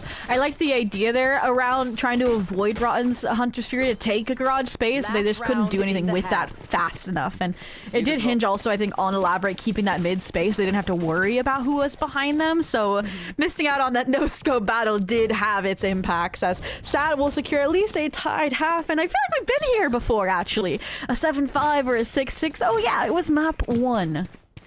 Yeah, and we went the distance there as well. 15-13 for the side of Sad. Man, Catface, though, into this round, they have the better tools to work with. That lockdown has yet to be expended. You have the overdrive for a fast tempo hit towards the A site, something we haven't seen for a while now. The conditioning to pivot into something a bit slower, still not able to get the picks, though. The paranoia does find its mark to assist, but Ron, again, every single time we see her, it's 2K to come through. A late paranoia does come out, but there's still space for Rotten to stay alive on this site. Even though the drone does find that egg, still gonna look for the spray down. It doesn't matter. She can't find the ace, and it's all up to Elaborate. And Fangs on the other side to finish what Rotten started. I got the spike. Armbot is huge. The reposition from Fangs is huge. Down. Got too long, so just missed the ponytail. They both saw each other, but Fangs has the better angle here, and Sad, they get the 7th round of this half for themselves. Man, what? I don't even know what happened that round in some moments, because it was so many firefights that were going on. It got really scrappy with the ultimate usage and the timing of some of those Switching ults sides. too. All I know is that Rodden is the GOAT that he shouted out at the beginning of today's matchup. Like, that's one of the players to me that, like, you know how they, like, they're stuck in like the free agent bubble for a while and you want them to get signed and just see what they would do with the best of the best? That's probably one of those players that fits into that category for me 100%, because she's been quiet, she's just been keeping her head down grinding, and I think, yeah, right now definitely holding her own very, very well in the server, and definitely would have set them apart and gotten the 7-5 half for Sad yet again. And if history repeats itself, last time actually, surprisingly, Sad was the one to win the pistol. So they kind of perpetuated their lead, and then Catface came back dominantly. It wasn't like, oh, a 7-5 to a 7-7, and then suddenly it's back and forth. Nope. So I'm curious of what's gonna exactly happen here, especially now that it is... I don't even want to compare these compositional use of attack or defense, because it's just kind of difficult to see, because they haven't really expended in that full capabilities in that way anyways, aside from Fangs and being a jet and opping, right? Like didn't really get to see too many hard stop Harper anchors, right? It was more rotten anchoring, and one thing I maybe would look forward to is Elaborate could be a nice anchor too. Yeah, that is definitely true here. It's gonna be this fight for the garage control. Kestrel forced to use that tailwind out. But the turret does give the information that nobody has actually pushed in from the side of SAD. Instead, they want to group outside of A, look for the reclear back with the insert into mid here for Harper. And it's only Luna who's been jiggling this angle thus far. Seeing Irene though, will actually opt for a reposition into short instead of falling off of that site. You see the rotation coming in, and it's all fake. This is really nicely called here by SAD. Oh, the reclear though from Luna down short is perfect, and now 30 forces them with seconds less than 30 seconds left to again be a late stand rotate. Turret will further confirm it. The rotations are already on their way from Catface, and this is the perpetual problem we pointed out for SAD on Breeze, is they are always so late to the site. And even this time, we'll at least look at the plan down, but again, Catface can play around with the timing all they want, and they still have Elaborate, so you still to handle this flank from Harper. Oh.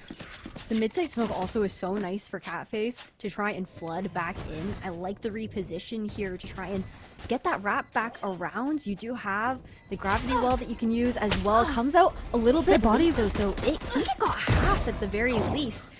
Now 2v3 situation. Last Still player not standing. able to stick that spike though, and it's all up to Irene. Doesn't know, well, does know that it's half, but can't quite get the angle.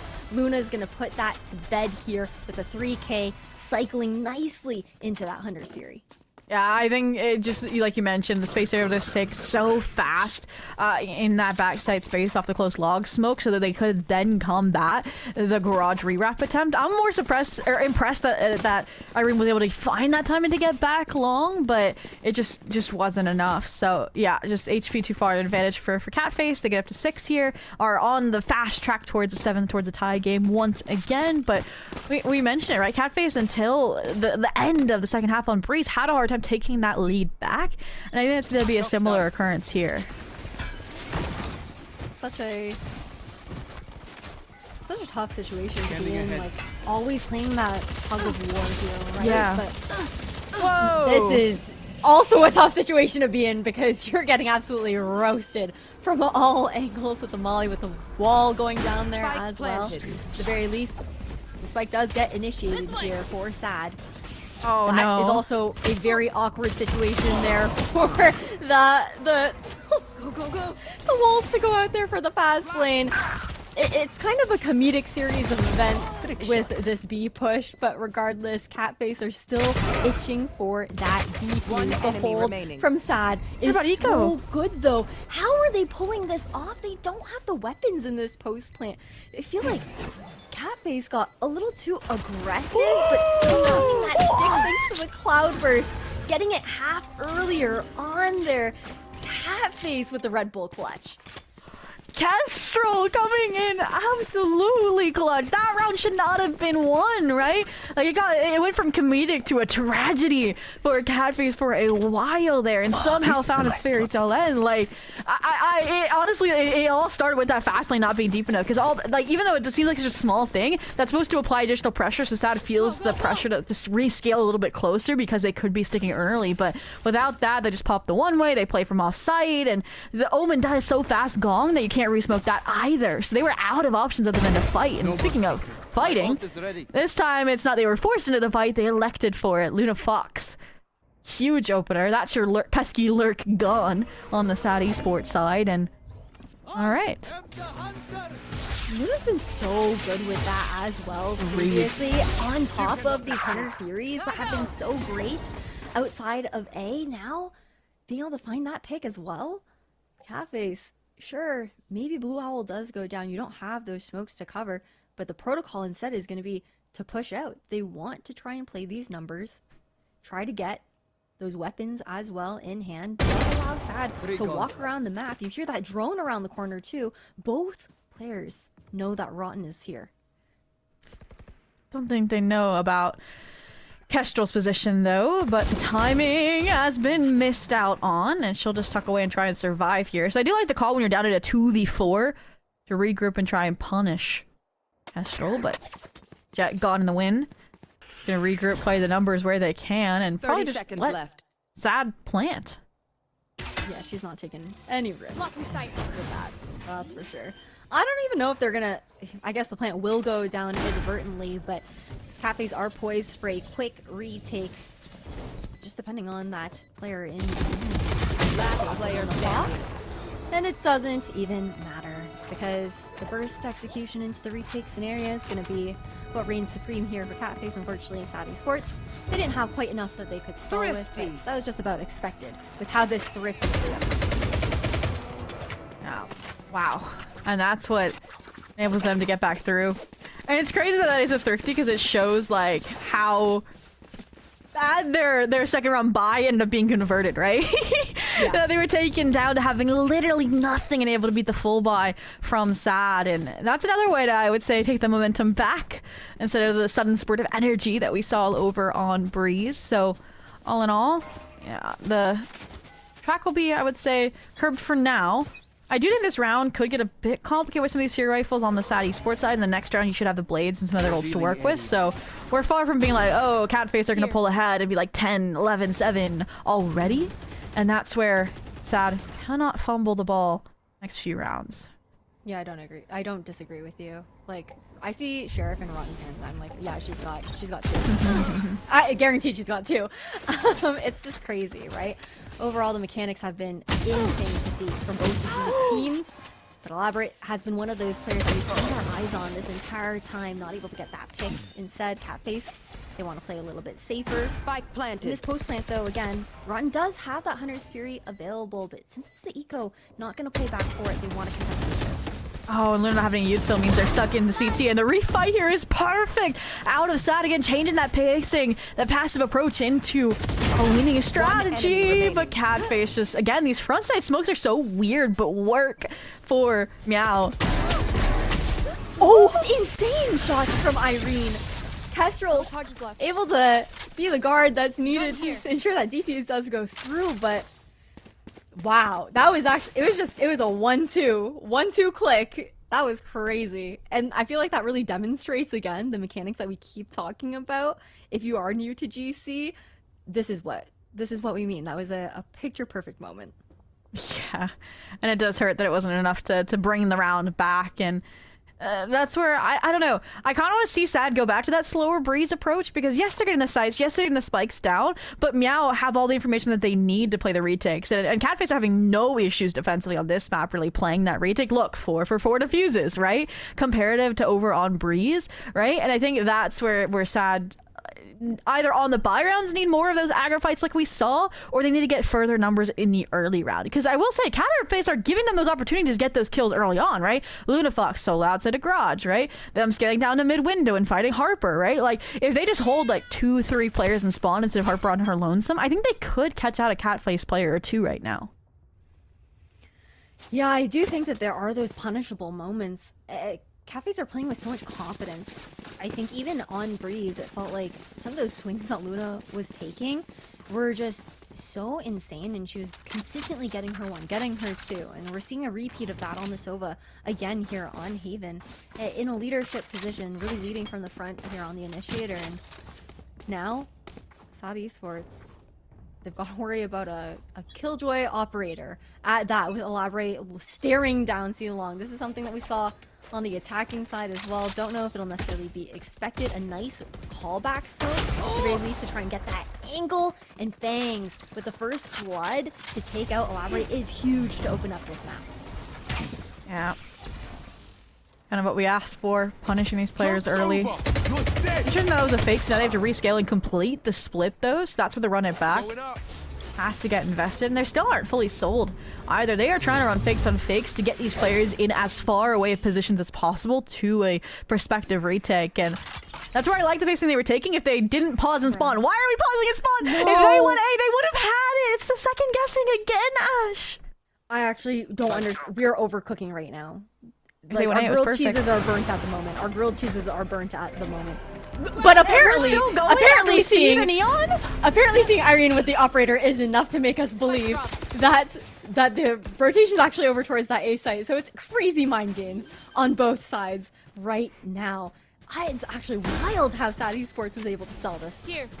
All right, Paranoia back in, but Fang's on the high ground. This should be a 3v5 that's difficult to win, especially with Willow and this timing. Flawless. There it is. Flawless. Flawless. It looked like it was being over quick first out, but I think Catface gave them too much respect. If they stayed on site, it would have gone very differently, low-key. Yeah. Oh my god. I'm in awe. I am in awe. It was a lot of like, it was so many mind. They were trying to like guess into each other's heads and then psyching each other out, and it was a lot. It was a lot. But you can see how intense this matchup is just for the first day of Swiss. The fact that teams are pulling out like double fake strats like that as well. Everyone is so hungry here in GC, and I love seeing it so early into the competition. Yeah, and hey, I mean, technically, albeit it took a while, Sad did what we asked, right? They played slow, they got the opener, and they went to a less prepared site. But Elaborate looks very prepared. This round, the main switch off of the off-angle turret is very creative KJ tech, and just like that, that's an entry down. It doesn't even pop that nano swarm either earlier, right? It does it now to delay any sort of push, but I'm out of it's here. just micro moments like that from Elaborate that make such a huge difference in her gameplay. Yeah. But look at the proactivity from Catface right now. They have that aiming control. That complemented with the reclear, they're attempting garage out of Raven, and it's looking like a pretty strong round thus far. I'm real worried. How did she jump, or was that she had to have jumped? There's no way. That kill from Irene is huge because they had through almost 3 players backside C anchoring if Sad were going to end there. But Sad, they're realizing we don't need to go where the kill is at this point. Like their defaulting's looking a lot stronger now into decision 30 making, seconds and left. I would have said if they got onto A fast, it would have worked out, but now you have the immediate window flank. You have Raven.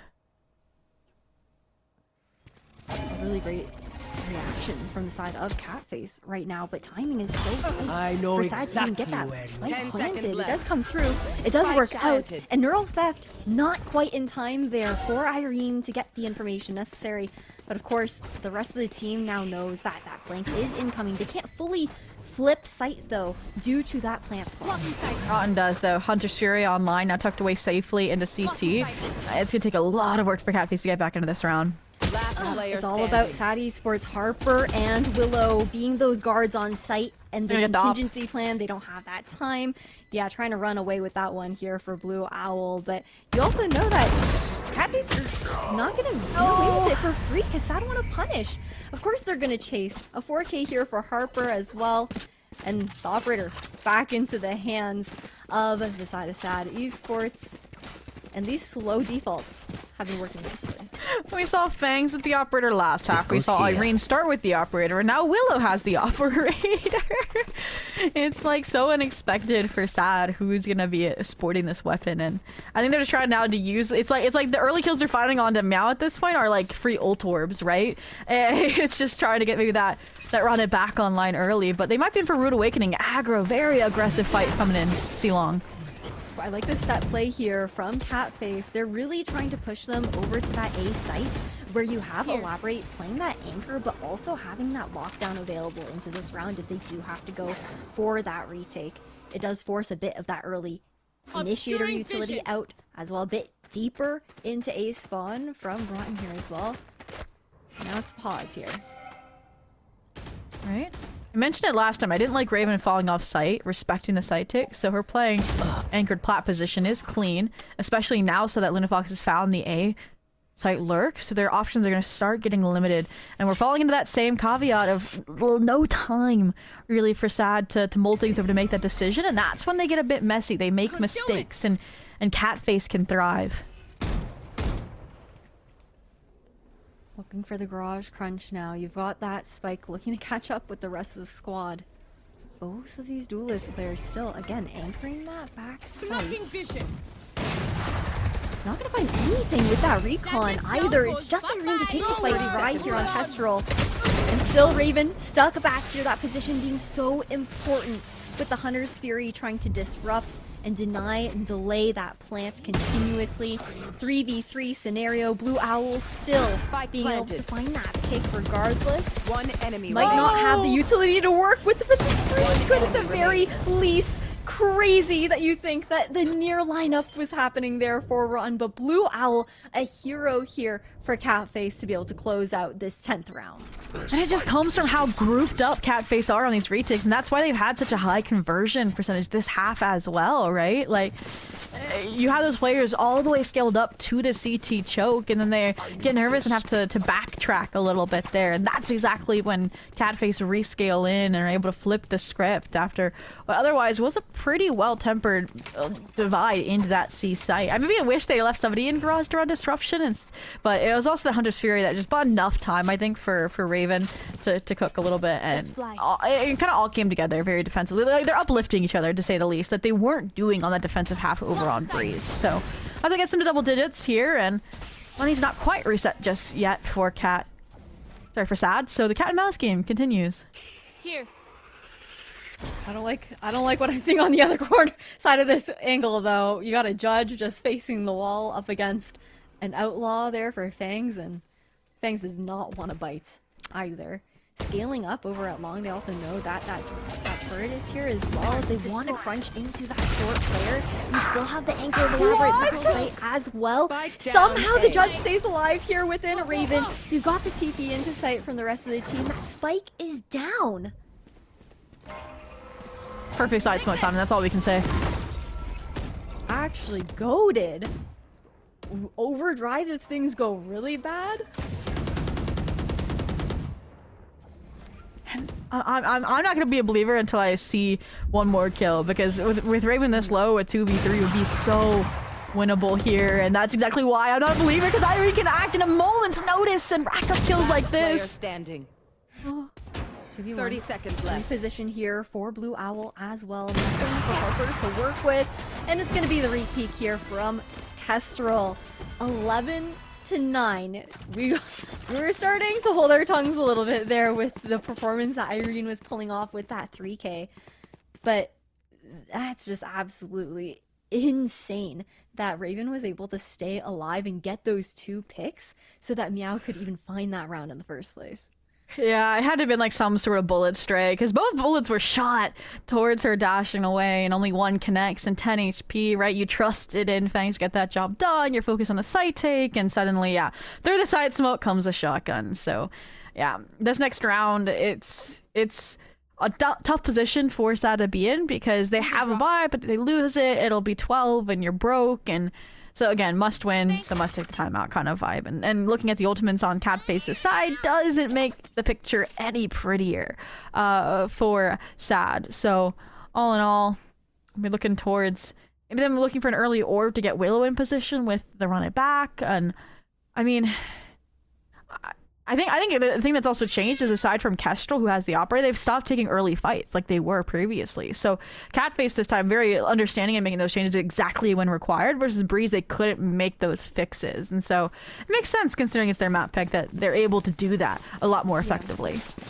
I think what I'm kind of worried about here for Sad Esports, Sobi, is the fact that we've seen the adjustments here on attack, right? With how they want to go for some of the approaches. We saw some of the more slower defaulty rounds. We've seen the quicker burst executions there as well. And they're trying to pull out utility from Catface in the early round, but then there's also so much available to them in the retake. And I feel like Catface is just currently a step ahead, and Sad haven't been able to find the necessary answer. Speaking of being a step ahead, they're a step ahead down C long. Just leaving Blue Owl deposited on that Catface side. On A too, like, look how much space they have. Yeah. It's gonna have to hinge on whether Sad are able to get these kills on the reclear or not. Irene up to bat first, it seems.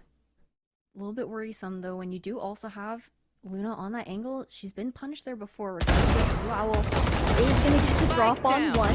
Still stuck though. The dash is going to force her to try and choose an opponent and target to shoot at. A nice reply at the very least from the C players to provide that necessary support. Recall smoke does allow Irene to go out. However, that spike was separated from her. She couldn't pick it up with the recall smoke due to the great nanostorm that was thrown. Ooh, ping down from the Guardian through the Radiant box is 30 huge and seconds left. elaborate.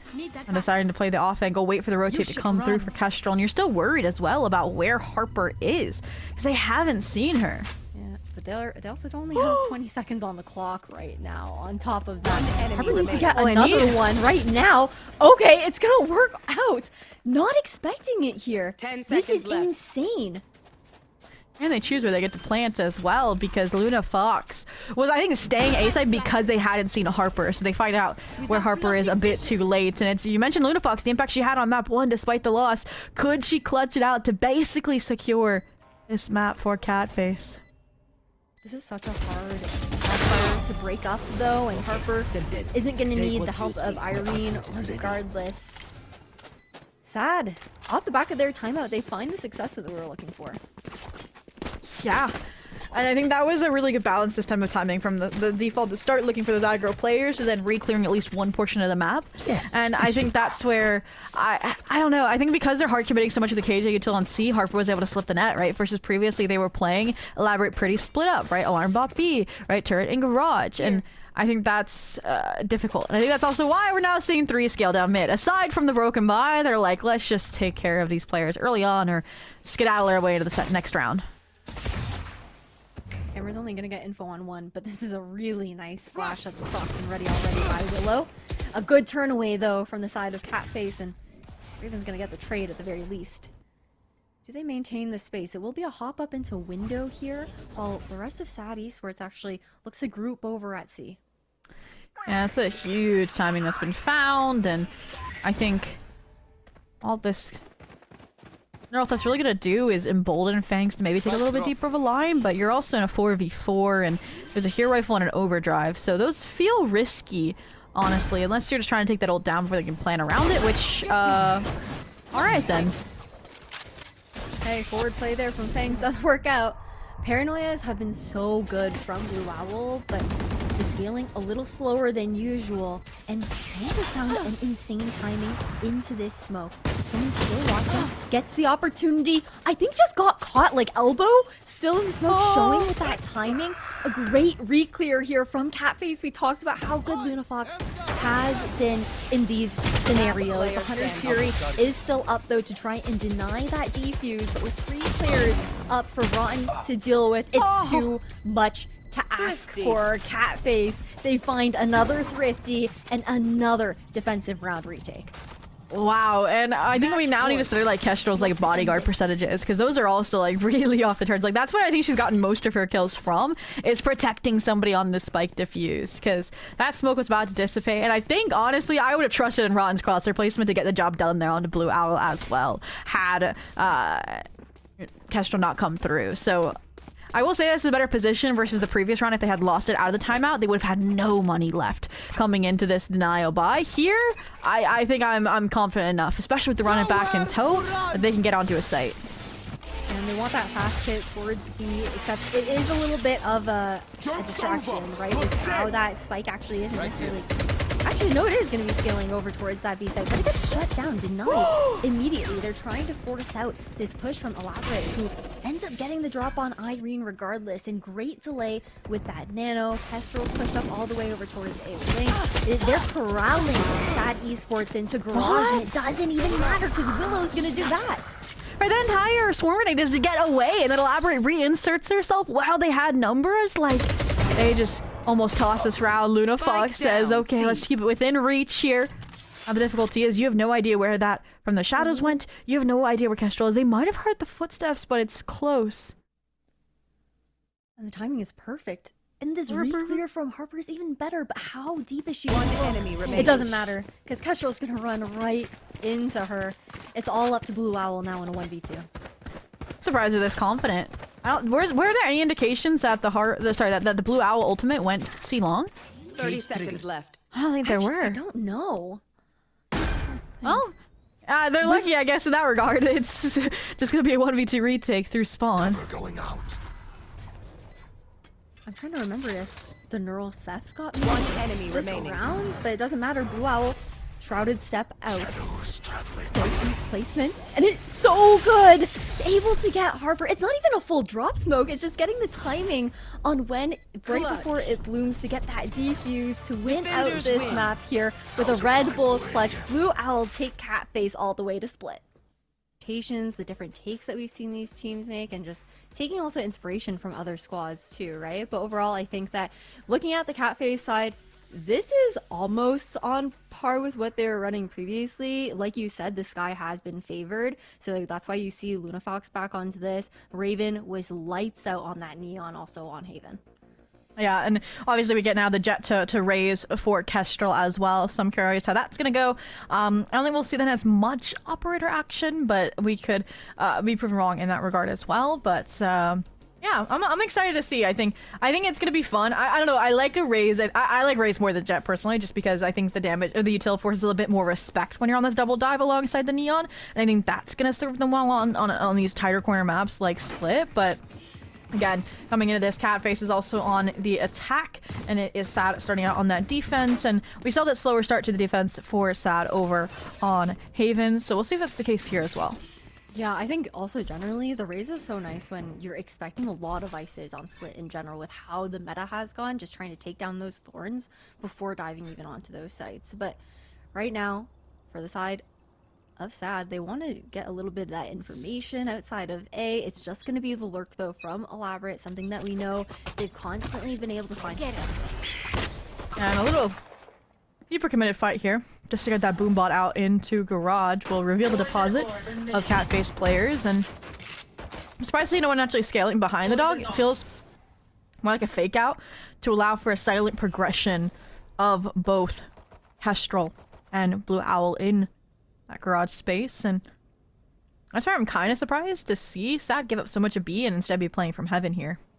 Yeah, I think they're expecting just the one way to do the job enough, maybe a 1-3-1 situation, or would prefer to play a retake. We'll see what the approach ends up being here from this squad, but all players aside from Elaborate will be on this B side of the map. That needle has been threaded here as well with that ramps control, but the timing is so important. Yeah, that timing. Lunafox, lucky to be alive and can't heal herself. So Elaborate though on the backstab is going to keep this contained, trying to deter any sort of retake attempt from coming through. And it just puts such a halt on it, right? They have to go and re-clear her at this point. She's now alive. just looking to run away. Like, you are the prime distraction maker right now for the side of Catface. The backstab, though, from Irene is going to One enemy kind of sully remaining. these plans a little bit here. Hold on. All of a sudden, Sad, they found that retake despite that whole distraction plan. Yeah, it happened so early that they're like, okay, let's stop tunnel visioning in, let's go for our own. And I wonder if Irene had any say in that as well, because she's in a really strong prime position, and she's like, hi, guys, I need you on site, right? So they don't look towards me, right? And I think that's something else that maybe hopefully align and right of the ship. And this is the first map now, Ash, where Sad are actually the one who won the first half pistol as well. So I'm curious how this is going to bode for that momentum, considering we had two vastly different maps, right? One where MEOW was trailing and one where Sad was trailing. And those pistol rounds have been such key pieces of finding that success a little earlier on, especially when that momentum can start to run away with you as well. I feel like eco rounds have been so strong from both of these teams, and Fangs is trying to get out of ramps unpunished. Barrel's still gonna show, so unfortunately Fangs is going to fall, and they speed up. Irene around the corner inside vents, though not able to do enough with the numbers looking to fall down on her. Look to those reloads down, but it's still Harper from this site. So much utility to work with. Surprised Cappy still want to end here. I honestly thought they were going to clear in this spot. Yeah.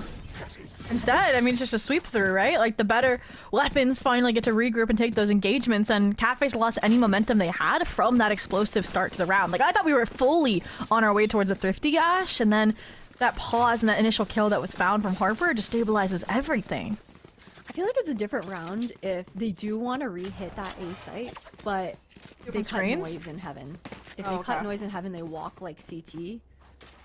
Or like CT to screens or something like that. I feel like it's a different situation, but it was completely broadcasted after all the work they did, like taking that vents control. Unfortunate there, but we got to look forward into this next round, right? 100%. And I mean, for the time being, Catface, they're starting to realize that if they don't dog out, there's not much reclear or resilience from Sad. So they get this space for free. Like, they didn't use any utility. So this dog is gonna get that much deeper into B Heaven, spot out the Thorn, spot out Irene, and should frame this really well for Raven and Kestrel. Poison's off. I like this smoke to be able to maintain control of this space here in B Heaven, but again, the Boombot, great to get the information that's necessary. We've seen Rotten in this position so many times before though, and she's been so consistent with her too. The drop down, knowing the smoke was going to dissipate to play her life, but still not enough support is on the way. These players can't truly play together quite yet. Then we're gonna paranoia through and then pop out of Heaven is the idea. Now that they have Elaborate holding their backs and should have worked out, but again, you mentioned Rotten and the consistency here. Finds the upgrade after the Spectre double kill, and One enemy now Elaborate's fight out of Heaven feels like an afterthought at this point. Immediately set up for the refrag from Harper, and Sad go up 3-0 pretty, like, easily. Yeah, it's wild. I honestly, at this point, I need to like search through the VODs and get the numbers on how many times we're on Rotten 1's POV and how often we're on their POV and we get to see her get 2 kills. Because I feel like every time we're watching from her angle, she's getting 2 kills. And it's just actually crazy the impact that she's having for her squad to be that consistent. Yeah. Whether maybe it's the excitement of the first day of Swiss or just Rod, we'll have to see as more series unfold. I think it's the latter, but all in all, Willow now also under a lot of heat, and wow! Raven, little 180 between Vet and Stairs. Be able to secure both and the upgrade, and suddenly, yeah, you're forcing a player like Fangs to find impact on one of these extremities. And in the meantime, I mean, if your spike is all the way here, it's really dangerous actually for Blue Owl. Spike down B. It definitely is. No smoke now either to provide that cover. Not even the fast lane here for Raven staying at that angle, but it doesn't matter because she's got the high gear to work with instead. And I like how Sad have now grouped together all in main. I don't think cafes are expecting this. I wouldn't have thought so either, but now into Ali on their way towards A with plenty of time. I love how we've just completely 30 seconds flipped left. sides. And this is so nicely done as well. Like the call to just tap because they didn't know where any of these other players were, but Sad are so aware. They're already going to meet them here. And they might even get the spike plant down, right? If Rotten kept running, would have had the line of sight onto screens and still might. No, okay, 15 seconds left. They're gonna let it happen. 10 For the seconds round. left. More than the plan denial here, perhaps. Got a Steel Garden for the retake Spike if you really planted. want to as well, but with the 2 flashes here for Ron, it's not even going to be necessary. Taking Last one angle, player Kestrel standing. is good for it. 8 HP, and that Steel Garden we shouted out does get utilized. Respect being given to the Rays player. And not able to find anything. Harper's going to put that to bed. And a 4-0 start here for Sad. Now this is on track to be Harper's best map of the day as well, I think. And I'm trying to like think back to the compositions because I feel like she's doing really, really well on this entire spread of agents we've seen her on so far, right, in this ND bubble. So jumping around drastically here, 8-2 right now. Just I think you remember how we were joking about like, oh, we think if they're actually fighting into her, she's a great anchor, and they were just never fighting into her, so she didn't get to anchor. This is what happens when she gets to anchor. We're seeing the proof in the pudding now. Yeah, It might be a classic like avoid CNED, avoid Harper strat. Avoid Harper. so they're saying the timeout. Yeah. They gotta have a bit of a talk at the moment here for the side of Catface. I think that there's some cool ideas that we're seeing, really good reactions to what they're bringing out to the table, but it does feel like when it comes down to like utility or just heroics, Sad Esports have been on top of it. Yeah, like they're having such strong openings to the rounds, just the utility investing to get space pretty easily across the map and set them up for these actual execs. But then, yeah, again, the players on site themselves are just anchoring too effectively. So they need something. I think they already are doing a good job not investing util too early into the round, but they need to then figure out what these util and these set plays look like on the sites themselves, right? So we look at how Rotten was able to find 2 out of heaven with the Spectre, right?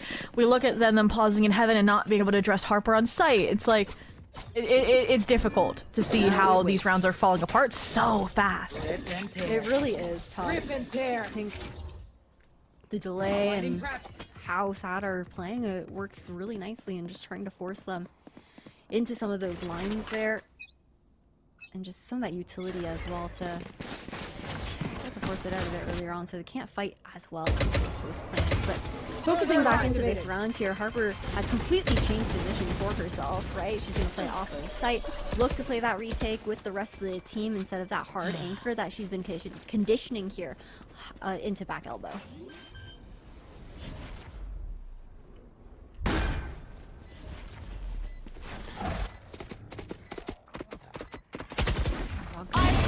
I like this push. They were expecting the closer bait to be held here. And now Kestrel continues to deny this team's control to the side of SAD. It doesn't matter though. When you've got Raven still looking to completely fry out. SAD had no chance in getting back into that round. And it looked a lot more comfortable here for Catface. Yeah, and you pointed out that, okay, Harper's respecting them playing off site. That might have been their mistake, right? When you're aiming in this capacity, and there wasn't really necessarily in my mind like a showstopper, right? Or like there's no like nightfall or something like that, so that would like full force you off of a site. I think she could have maybe anchored that position a little bit. Instead, we finally got to see kind of Catface that time that they needed to structure themselves in the post, get their ducks in a row, and then utilize those to fight on forward and deter any sort of retake. And that's why they're playing so forward now, right? Early nade, just trying to keep these rapid positions. They know they messed up. Yeah, not looking to allow history to repeat itself. A lot more contention for that choke point this time around, and a big piece of the entry just completely denied there. That was showstopper taken out of the equation. And look at these positions that are just being held by SAD at the moment. I'm so surprised to see the drop from heaven there from Catface. Elaborate trying to do everything that she can. But that was a complete 180 from the round that we saw previously. Yeah, and it was just them disrespecting those execs like at the end of the day. So a small positional switch up and it works out well. And it's showing that it doesn't even have to be the Harper set that they're running into, right? It's like every player is frying. Like you're taking out a player that's satcheling in on you at that rate if you were Fangs. And 4 to 5 ultimates here, but the time it was already utilized by Catface, so they can't use another one. This is a round that they should not lose. They cannot mess up, or SAD are gonna have a dominant half scoreline. No more 7-5s, right? So much on the line into this round. Contact play up into MEOW. You do have the Seekers to get the information that's needed. Trying to get the drop on them here is going to be Kestrel, but unfortunately, Irene, she's still going to be able to hold on to this. Fangs now responds with a showstopper of her own, and now it's all up to Blue Owl. You got a bandit in hand. Nothing you can do. Yeah, I mean, their position's known. There's a Sky Flash because of the Trailblazer, and now they're even one weight off just getting run down with shotguns and pistols, and everywhere you turn is another pair coming to claw at you for the flawless 6th round on the scoreboard. And I think the most impressive part about that is the speed in which Fangs was able to reinforce and keep Irene alive in that Viper's pit with that showstopper, right? It's like we can either run deeper into the pit where Irene's waiting to mow us down while we're decayed, or if we flee, we're fleeing into that rocket. So it's like they conditioned, like, hey, we're giving this space for free time and time again. This time, joke's on you. And it was a really, really stark chase change that when you're up this far is exactly what you needed to do so that Catface can't claw their way back. Yeah, trying to throw them off kilter whenever possible. Contact back over to mid. And look at the exploration. SAD, I'm more than happy to take that B main control right off the gate. Makes them feel that much more comfortable to give up that mid space, play it a little deeper into their spawn, ensure that they're not getting anything away for free. Yeah, aside from them not having a player outside of B to stop exactly what's happening, I do like this A split though, right? Elaborate's cleared out all of main. We're gonna try and punish again who's usually been like a solo raise like they saw last round with this paranoia play, and it's all good so far actually, as long as Fangs doesn't get too much from this clearance of the rest of the map. Just walking into screens as a group. Walker's not gonna expect this. Looks at the right angle at the right time, and Irene's still gonna get a hold on it. Perfect paranoia coming out for that support there from Willow as well. And a great way to corral Catface into understanding for SAD Esports where Catface were playing all grouped up over into spawn. Really nicely done thanks to that map control early into the round.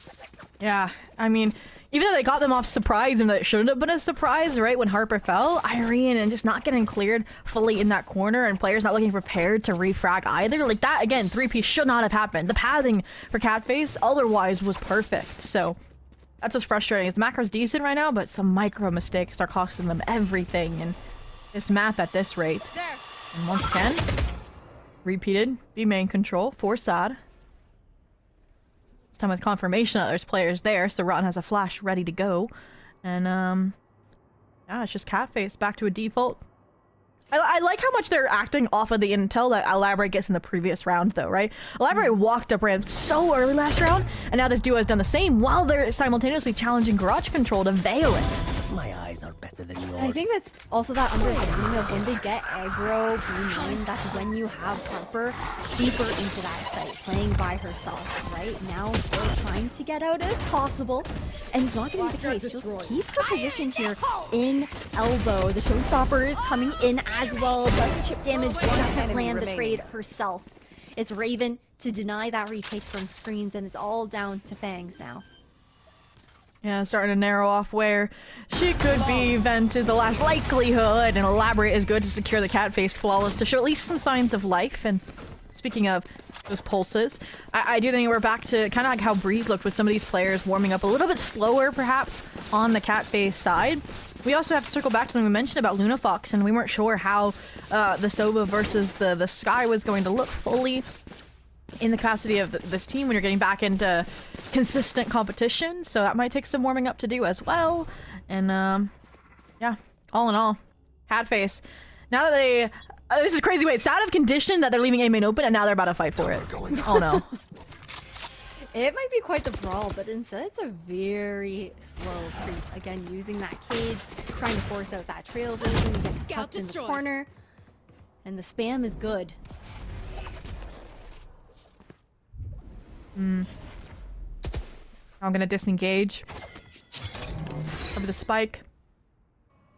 I do think they're doing better getting some of this sent to you out early as well. It's all gonna come down to, again, how well Harper does on this anchor at this point.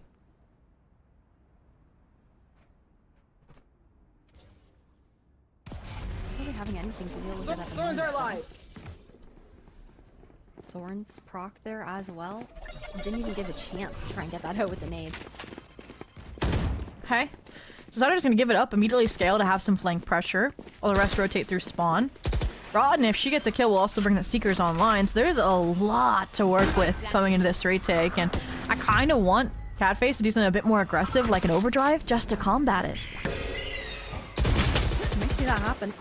The Russian does come through, but a little unsupported there, unfortunately, Yeah. in the snake bite. It's also so good for that angle. Makes it uncomfortable here for Raven to hold. It doesn't even matter because she is better.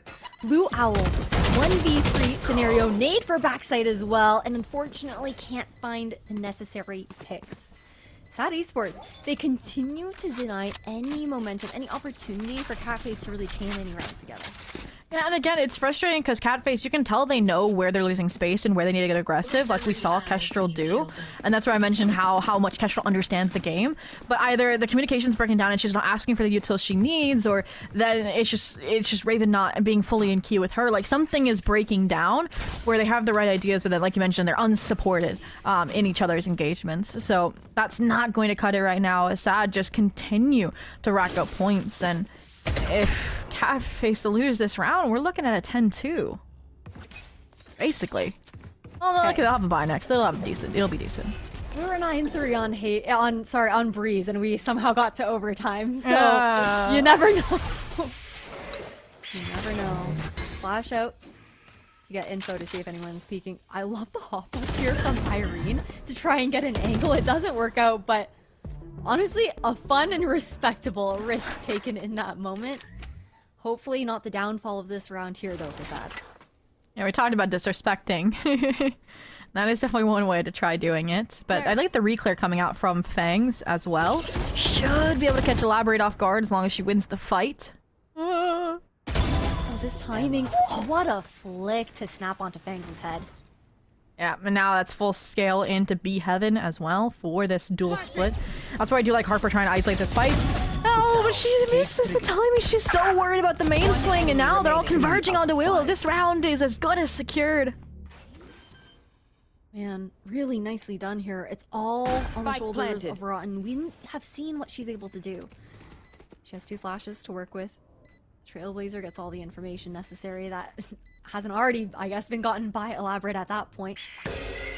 Timing to get the swing off. The flash is so nicely done. Elaborate 4K into this round, 1 away from that no theft into the last round of this half. Spend like that. And I'm trying to think, does Irene normally have like an orb B main as well? I don't quite remember, but if she does, then I guess that probably would have been the impact of her falling so early. Because I don't feel like they would have one on below the ice wall, but This should do. hard to call. I think We'll it's see. mid. Okay. It's so interesting to put it under the ice wall just in case it gets triggered later. Especially when you're running double smokes with the Omen, but all in all, a fourth half here, it would still be great, but they're looking for that 9-3, and you can see they're playing a bit not as combative as an Irene who can play around that orb. There's that coordination we wanted. It is. No time to even get that segue out. Like, just really upping the tempo and kicking it into high gear here for the side of Catface. Something that we hadn't really seen them do too often. The timing is crazy for Willow, though. The Raven, a chip on her shoulder is going to give her the sense that she needs to turn around. Rotten will elaborate 1v1. Rotten's going to come out on top. Steel Garden here on site as well. And it's up to the overdrive here of Raven. And you can see the patience for Sad. They don't want to fight into it. Yeah, we're hoping that they give the opposite line here. Thanks, one off the showstopper could make things spicy if she finds the opener, but that's where the paranoia comes in. That's where Raven on Raptors comes in. Satchel out. 1v3 scenario. Trying to isolate that one you were asking for, not able to do it. A respectable 4 rounds on the board, though, that Catface have been able to claw and Switching put together sides. in that first half, now swapping onto the defense. It definitely could have been a lot worse. So those late have the signs of life, and if they can win this next pistol, they would set themselves up pretty well for another kind of turnaround to sew up the gap between the two teams. But looking at that, I'm again a bit worried because we've talked about how they don't really like compile the utils too effectively, and that's something you need to have on lock between Luna Fox and Kestrel, or between Kestrel and Raven, and that's where I'll be staring probably early in this round, is this B fight, to see if those combos are there, even though it's only a pistol round. And I do like the the very front wall here, kind of expecting it. Just waiting and seeing. Trailblazer finds that Vents is completely empty. And I feel like Sad Esports, the way they like to play on these default 2 rounds, especially the first couple of a half, it's really that exploration game to find out where Catface are trying to hide. Oh, this timing, the Toxic Scream, but well, only as a classic, it should be easy refrags for Sad, and that they do.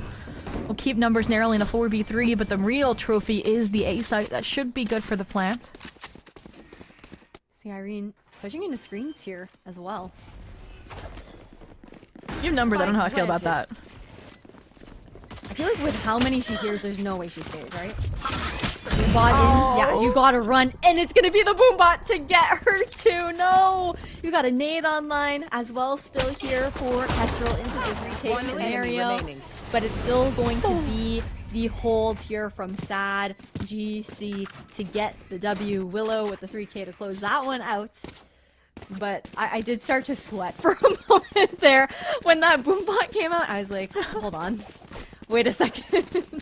Yeah, and I think boiling it down to something as simple as a pistol, I think sad and just the difference in how they approach these team fights too, and like the efficacy in which like one was making contact, the next was like swinging out in terms of Willow in that engagement, like in that two-piece she found, like it proves right now why this team is 5 rounds ahead. So why up is there, no Stinger disrespect this time when it's not your life on the line, and yeah, the gamble second towards A really not gonna pan out just yet. It's gonna be that disconnected B retake off of the early intel system from the cam. Nothing spotted quite yet, but it has to fall off for a second for the Trailblazer, right? Does see. And you see the push-up now for Catface. They want to try and punish Irene on this lurk, and they're chasing her for it. All 4 players actually going to just dive into sewers, looking away from that flash, but too many players to look at. And you've got Elaborate trying to anchor this B site alone here for Catface as well. I think this is going to be a huge round to keep our eyes on that Bulldog in the hands of Blue Owl. Yeah, it was a good try, but fortunately, it's gonna be the alley pressure from Fangs that prevents any leverage really from them baiting for this Bulldog and Blue Owl. No way we're saving the Bulldog. No way we're saving the Bulldog. I don't know. Are we saving the This is Bulldog? rewrap spawn for exits? Is that what we're doing? I think I thought that was what the plan was. You know, and Spike was planted for alley, so that makes sense. you'd be close enough. And you get your 1 at the very least. Okay, there we go. I like this a lot better. That is for sure at the very least. There's a lot of time left, low-key. There was like a world where they got ninja defused. If she full sprinted through alley, could have happened. Considering that 3 players were from A main on the side. But things that could have been. Instead, just hunting for more exits that will not be. Sad esports PC are going to be getting up to double digits here in Swiss round 1 of stage 2. Yeah, I kind of like... Luna's not having the impact that we want to see, and I don't think that's on Luna, but more so the way you compare and contrast the Sova versus the Sky, right? Sky is a much more supportive agent. Like, other than maybe quick pop flashes that you can use to play for yourself, like with the Sova, you throw out your recon, you use the Owl drone once, but then other than that, Luna's always had her gun out previously, and I think that right now for Catface, we're seeing her a lot more focused on trying to support the team as opposed to finding those moments to frag for herself.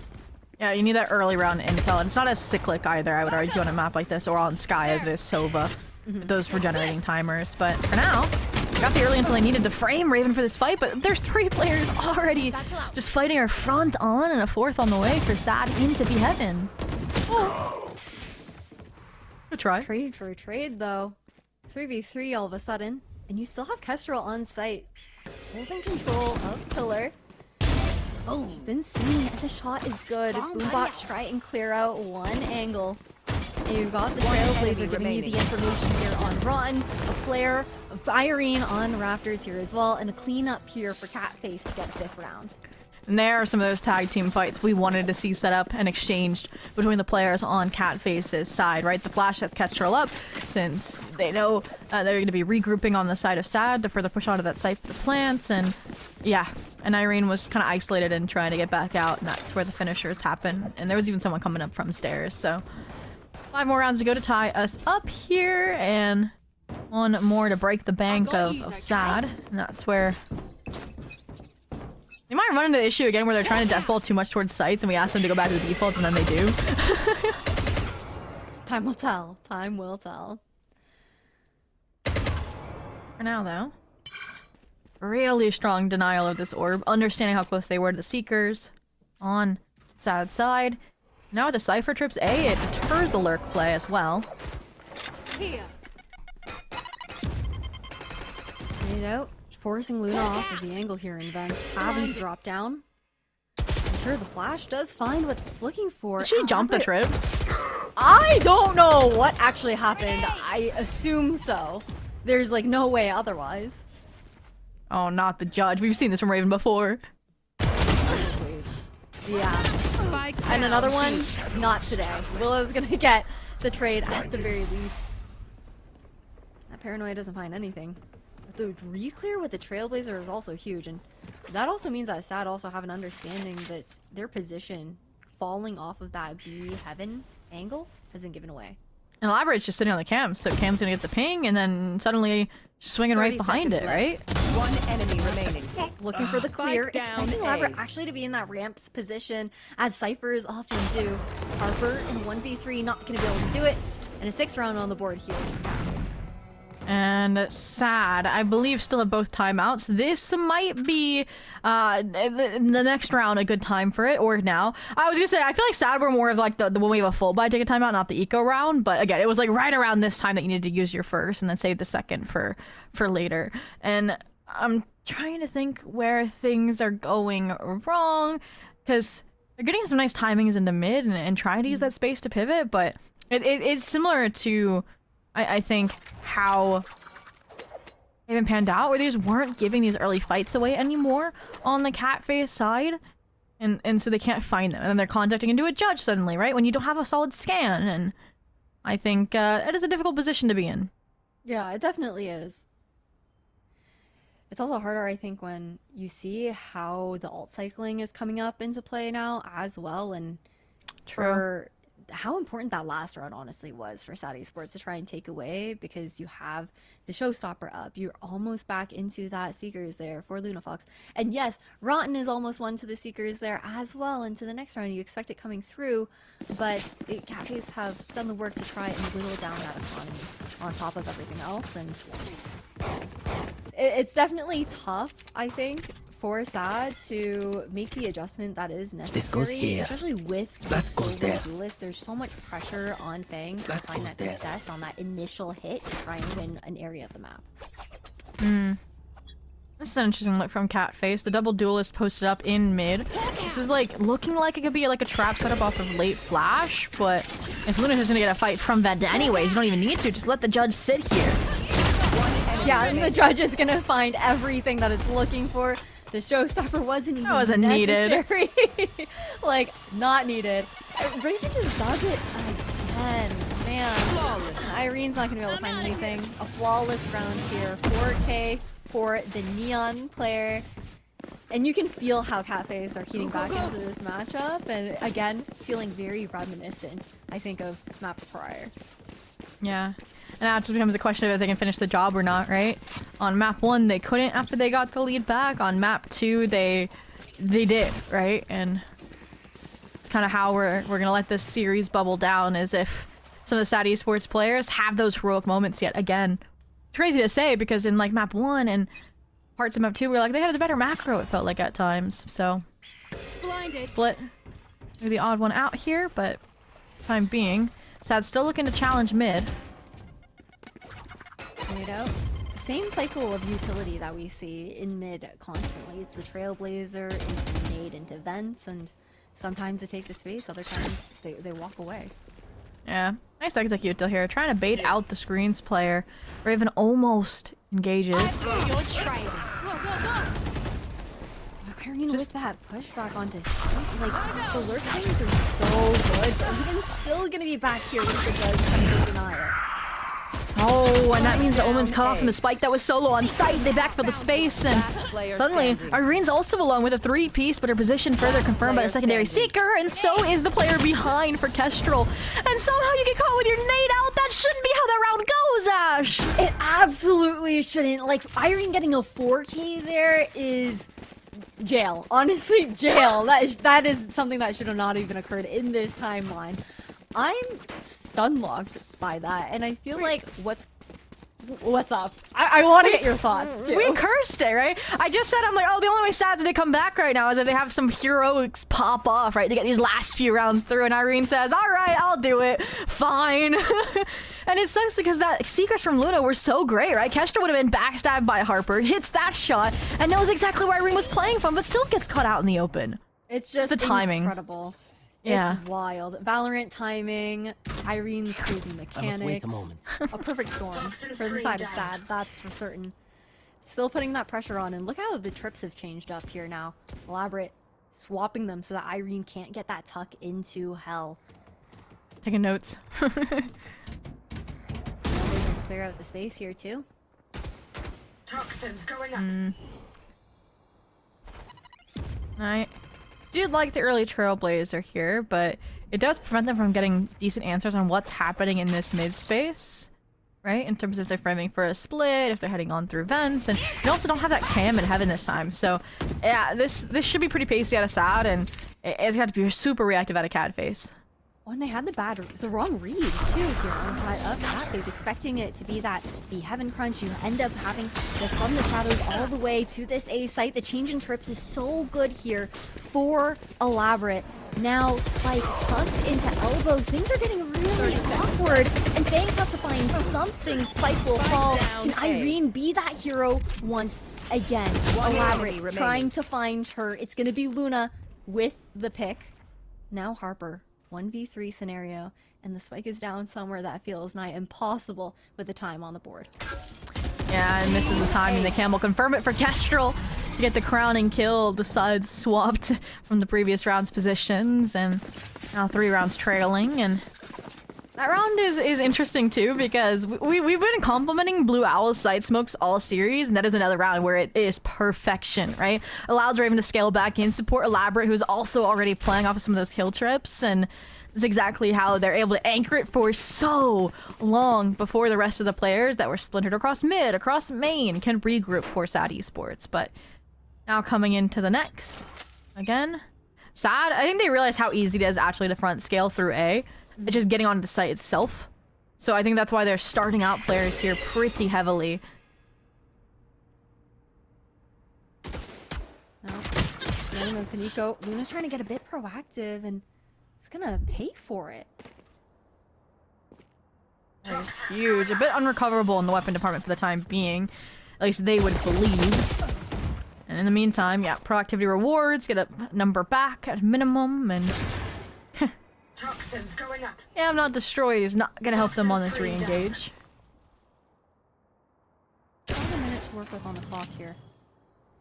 And they still think that it's just Irene lurking at the moment.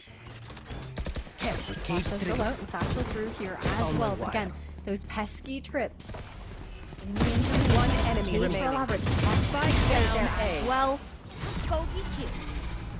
And I'm getting a little nervous for the side of Sad Esports if you're a Sad fan, because Cafes, they're one round away from double digits, 2 from tying things up.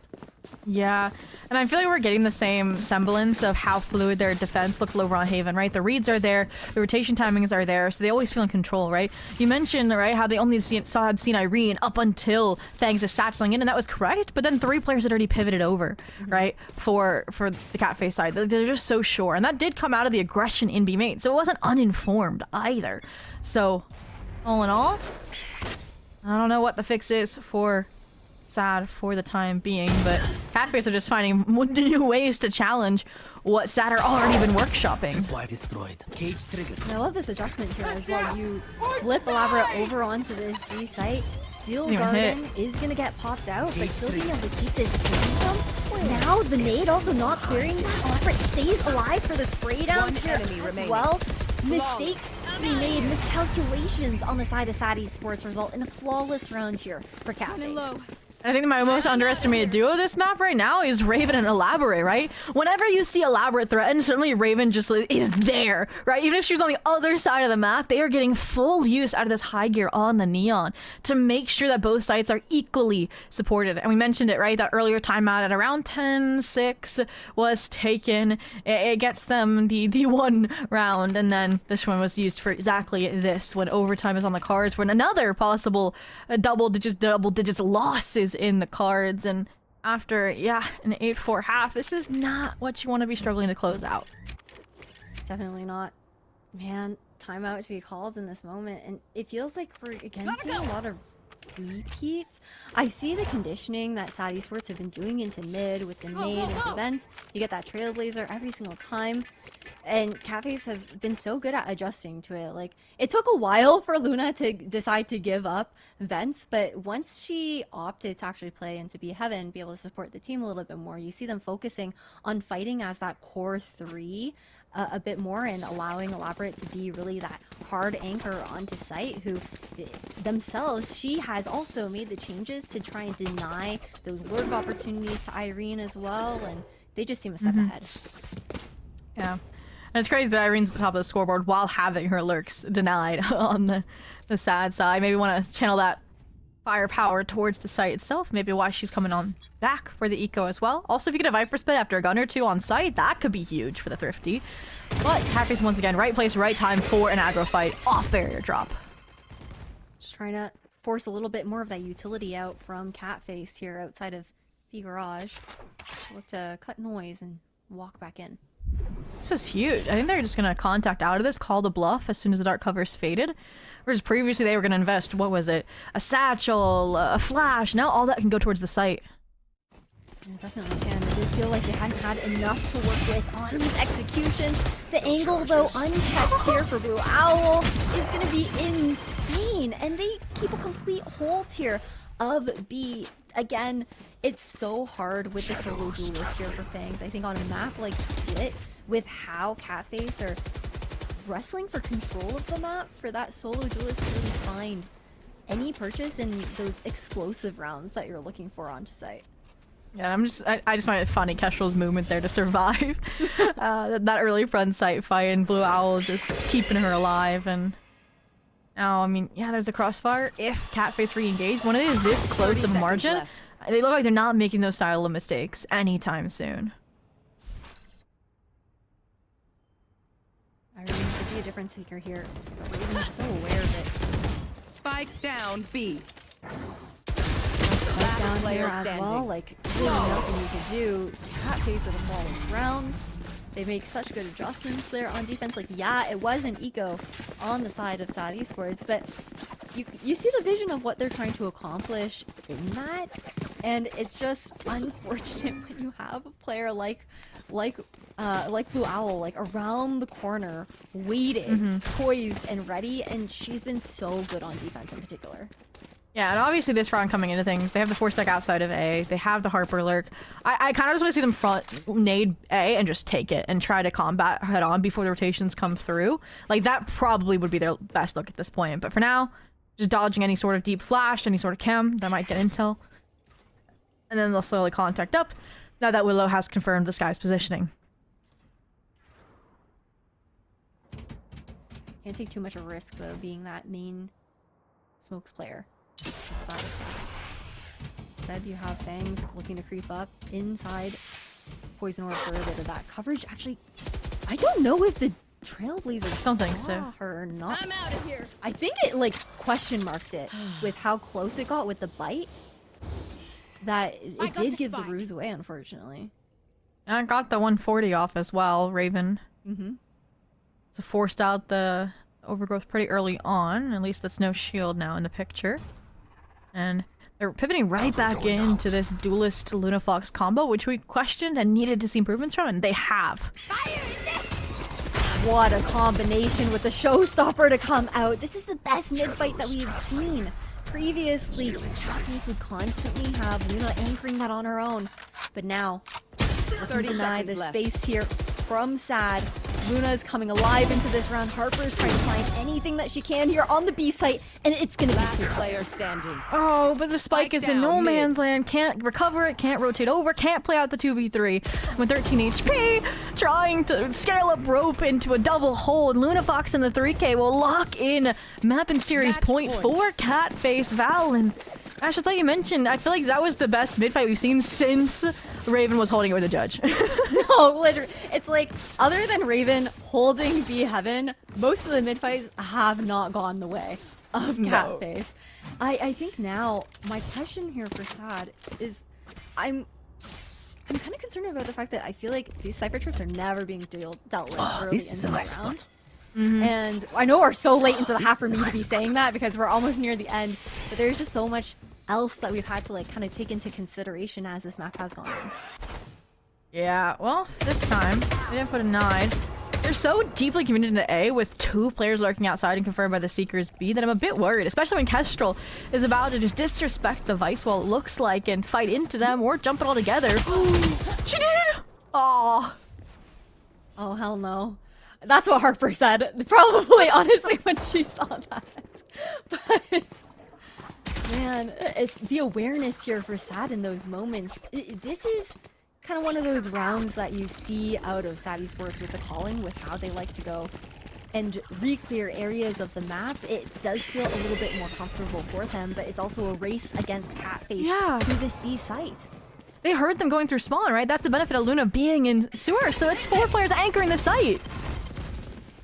Are they gonna force the issue? That's the big question here. You do have Last Fangs getting player a pick at the very least, and everything is going in their favor. Fangs, she delivers a flawless round here to Sad to take us to overtime. Switching sides. So we get a 4K on Overtime. the round that gets them to 11, and a 4K on the round that gets them to 12 for Sad.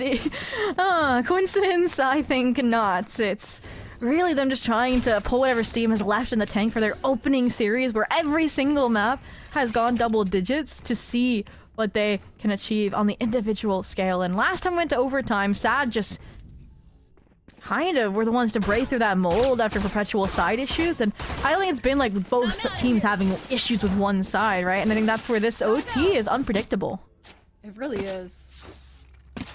And it's a question of if they're gonna go back into those same patterns that they had conditioned previously, or pull something different out. We know the 1-3-1s that we've seen previously from Catface. They like to get the information over into mid, get those inserts. Not too aggressively this time around, though. This is, I think, the fastest pivot that we've seen over to A. I agree, but it's also, I think, where we haven't seen anybody from MEOW deeper into the site either, right? Usually Labrad's all the way up ramps, or is a bit deeper into the A site, and that's where Harper can just play this jiggle line and get off, and maybe even escape with a kill, right? Here's nade, here's the flash. Now the players can rotate. The relay bolt, though, denying Harper from actually blind is peeking dead. that line of sight is huge. That is for certain. You can provide the fast lane to deny that vision here for her as well and secure that plant. But it's going to be a 5v5 brawl. Spike I haven't planted. seen this in a long time, maybe in the whole series. I know, it feels like every team is always at a disadvantage, or at least even in a 3v3. But they find the advantage early on. Can Catface equalize? They do. Oh, Snake bite? that's about the screens player. No. The information has been given as well. I like this. Teleport up! Trying to take a cheeky angle here for One Blue enemy Owl remaining. and not have that location be revealed to Rotten. enemy Trying to remaining. isolate these 1v1s. And there's just not a lot of time left, especially with this positioning. Blue Owl's got this one in the bag. Yeah, that TP out basically secures the round, right? Elaborate was fighting a whole sides. war on her own for the Match most point. part, right? Luna had a little like flash onto the player that had just fallen as well to support one of those final kills before she gets traded, but all in all, I thought we were finally going to see Sad have a really concrete retake, because that's been, I think, a big issue for them on both maps, and it just was not the case, unfortunately, this time around either, so... Alright, that does now put Catface in a position where they won the majority of the rounds this half, all on the defense, right? And that's where I'm a bit worried for Sad's prospects, and Catface are taking that exact idea until getting aggressive, confident even. Irene's gonna take the timing to walk away here as well. And she knows that last time this happened, they forced the issue. They walked all the way, ran, in fact, into screens. But look at this timing. Walking into spawn. Stealing sight. There for it either. The vice wall also not there. Yeah, it's deeper into B main this time. That could punish them. I think these players are just gonna go all the way to B main. And honestly, if I'm Blue Owl, I might just let elaborate things and full anchor this site and just let it play out. Look at this crunch. They're completely corralled. And they don't even know it. Harper's gonna fall here. And I think It's they're ironic. Given on one on a flirt. That's the best thing that could have happened, is Harvard being the only one to fall there. If they go ramen, or if they delay it where they're out on B, they would have been full committed with a reflood on the way. Now they get a fully deserted site with no util and a post point that they can mold however they want. So much time to work with 30 here seconds as well. Be aware of the flank coming in so quickly from Kestrel and Spawn. This timing is wild, actually. Hold on, it's getting crazier, and somehow Fangs is the one behind Kestrel now. This Fair flank discipline. completely turning on its head compared to what we expected to happen here. And it's huge. Now you're denying that flood in from screens. Blue Owl, so much more pressure, no paranoia to work with. Last player Catface, they standing. want the retake at match point, Poison's off. but it's not gonna be given. The best, honestly, attacking round that we've seen here from Sad, and Switching part of it, sides. honestly, has to do with a Overtime. lot of luck there, and the fact that they didn't re-clear into mid there for Catface, like you had mentioned. Yeah. That and just also having a really good call to cancel a B hit, and that comes from Harper being probably very decisive in her death comms of what she saw as well, so that they could to full hightail it over to A. So yeah, really nice stabilization there. I think because it was, like you mentioned, dumb luck to a certain degree that they win that round, that's why the timeout comes through. Plus, we mentioned it again, they've had some difficulties playing retakes, so they need a concrete plan, which is a fun place to be in as a coach, just to win one round, and then you feel like the game is secured to a degree. I think also, like, knowing that Kestrel was flanking through spawn and not sewers was such a clear indicator for Sad Esports to take away from the map control that they took in that last round as well. So much pressure rides on this round here for both of these teams with how good the attacking side has looked for the side of Catface, and for Sad, defense was definitely their stronger half previously, and they need to be winning this round to be able to get that advantage back into their hands here for their own match point. That goes Definitely there. feels like right now, Meow are the ones leading this OT That goes there. in terms of momentum, in terms of energy. We'll see who gets that final sprint. And for now, not really seeing too much different. Maybe a bit more influence on mid. And again, I think they're just going to play out the A retake as they have, because they have been close, right? They've been respectable attempts. And it means that they get Harper as well, who's been a powerhouse if she doesn't fall on the initial engage. And again, they just like know it's a death ball commitment from Catface usually. Yeah, look how fast that rotation is. But then you have that backstab again. Elaborate always on those lurks into mid. One does fall, so waiting for that plant to be secured though. Spike planted. This is what the timeout had to be for, playing this 5v4 retake out, or it would have been a 5v5. This timing is so key here for Elaborate, and they're expecting maybe some of it, but the timing is even better. Oh, she's gonna break this round. Yup. You got two here for Elaborate. It is insane. But the timing is so good here. Catface might be the one to take it away. Fangs responding with a 3K of her own, and the showstopper to put it in the ground. You've got Sad Esports getting match point. Wow, and that's the breakthrough they needed out of that timeout, right? They had really strong util. They were patient too, Switching waiting for sides. that util to take effect Match on the point. site, and then they moved in. And Fangs, again, the 4K that got them to 12, and the 4K that will keep them alive and win the half that's honestly giving them the most trouble as well. So now Catface, I don't expect the bold, confident, let's close the series out in terms of putting your life on the line when, like you mentioned, it is map point against you. And I am a bit worried for how that'll pose to the way they play out this round, but for the time being, it's gonna be Raven trying to punish a late scale for a cam. And they're just all going ramps. Yeah, they're walking up. The toxic screen denies that cam vision as well at the beginning. I think somebody did Ooh. get tagged out by it, though, at the very least. I think it was Fang, actually. Deficient. Nice walk. Oh wow. That is such a bad punish for Luna. And you can't even really get past the wall to refrag it either, right? And now the regroup through vent and through sewers is there for them to pivot into B. It is all on Kestrel here. Kestrel gets out alive at the very least. Paint shells to Up try and ankles. delay a little further. And somehow makes it to pillar. Look at the timing. You also have the TP around looking for the backstab. Now, Catface are the ones that look like they have the advantage, Spike completely down, swarming around Sad, who were initially collapsing. You left Spike on rafters there, guys.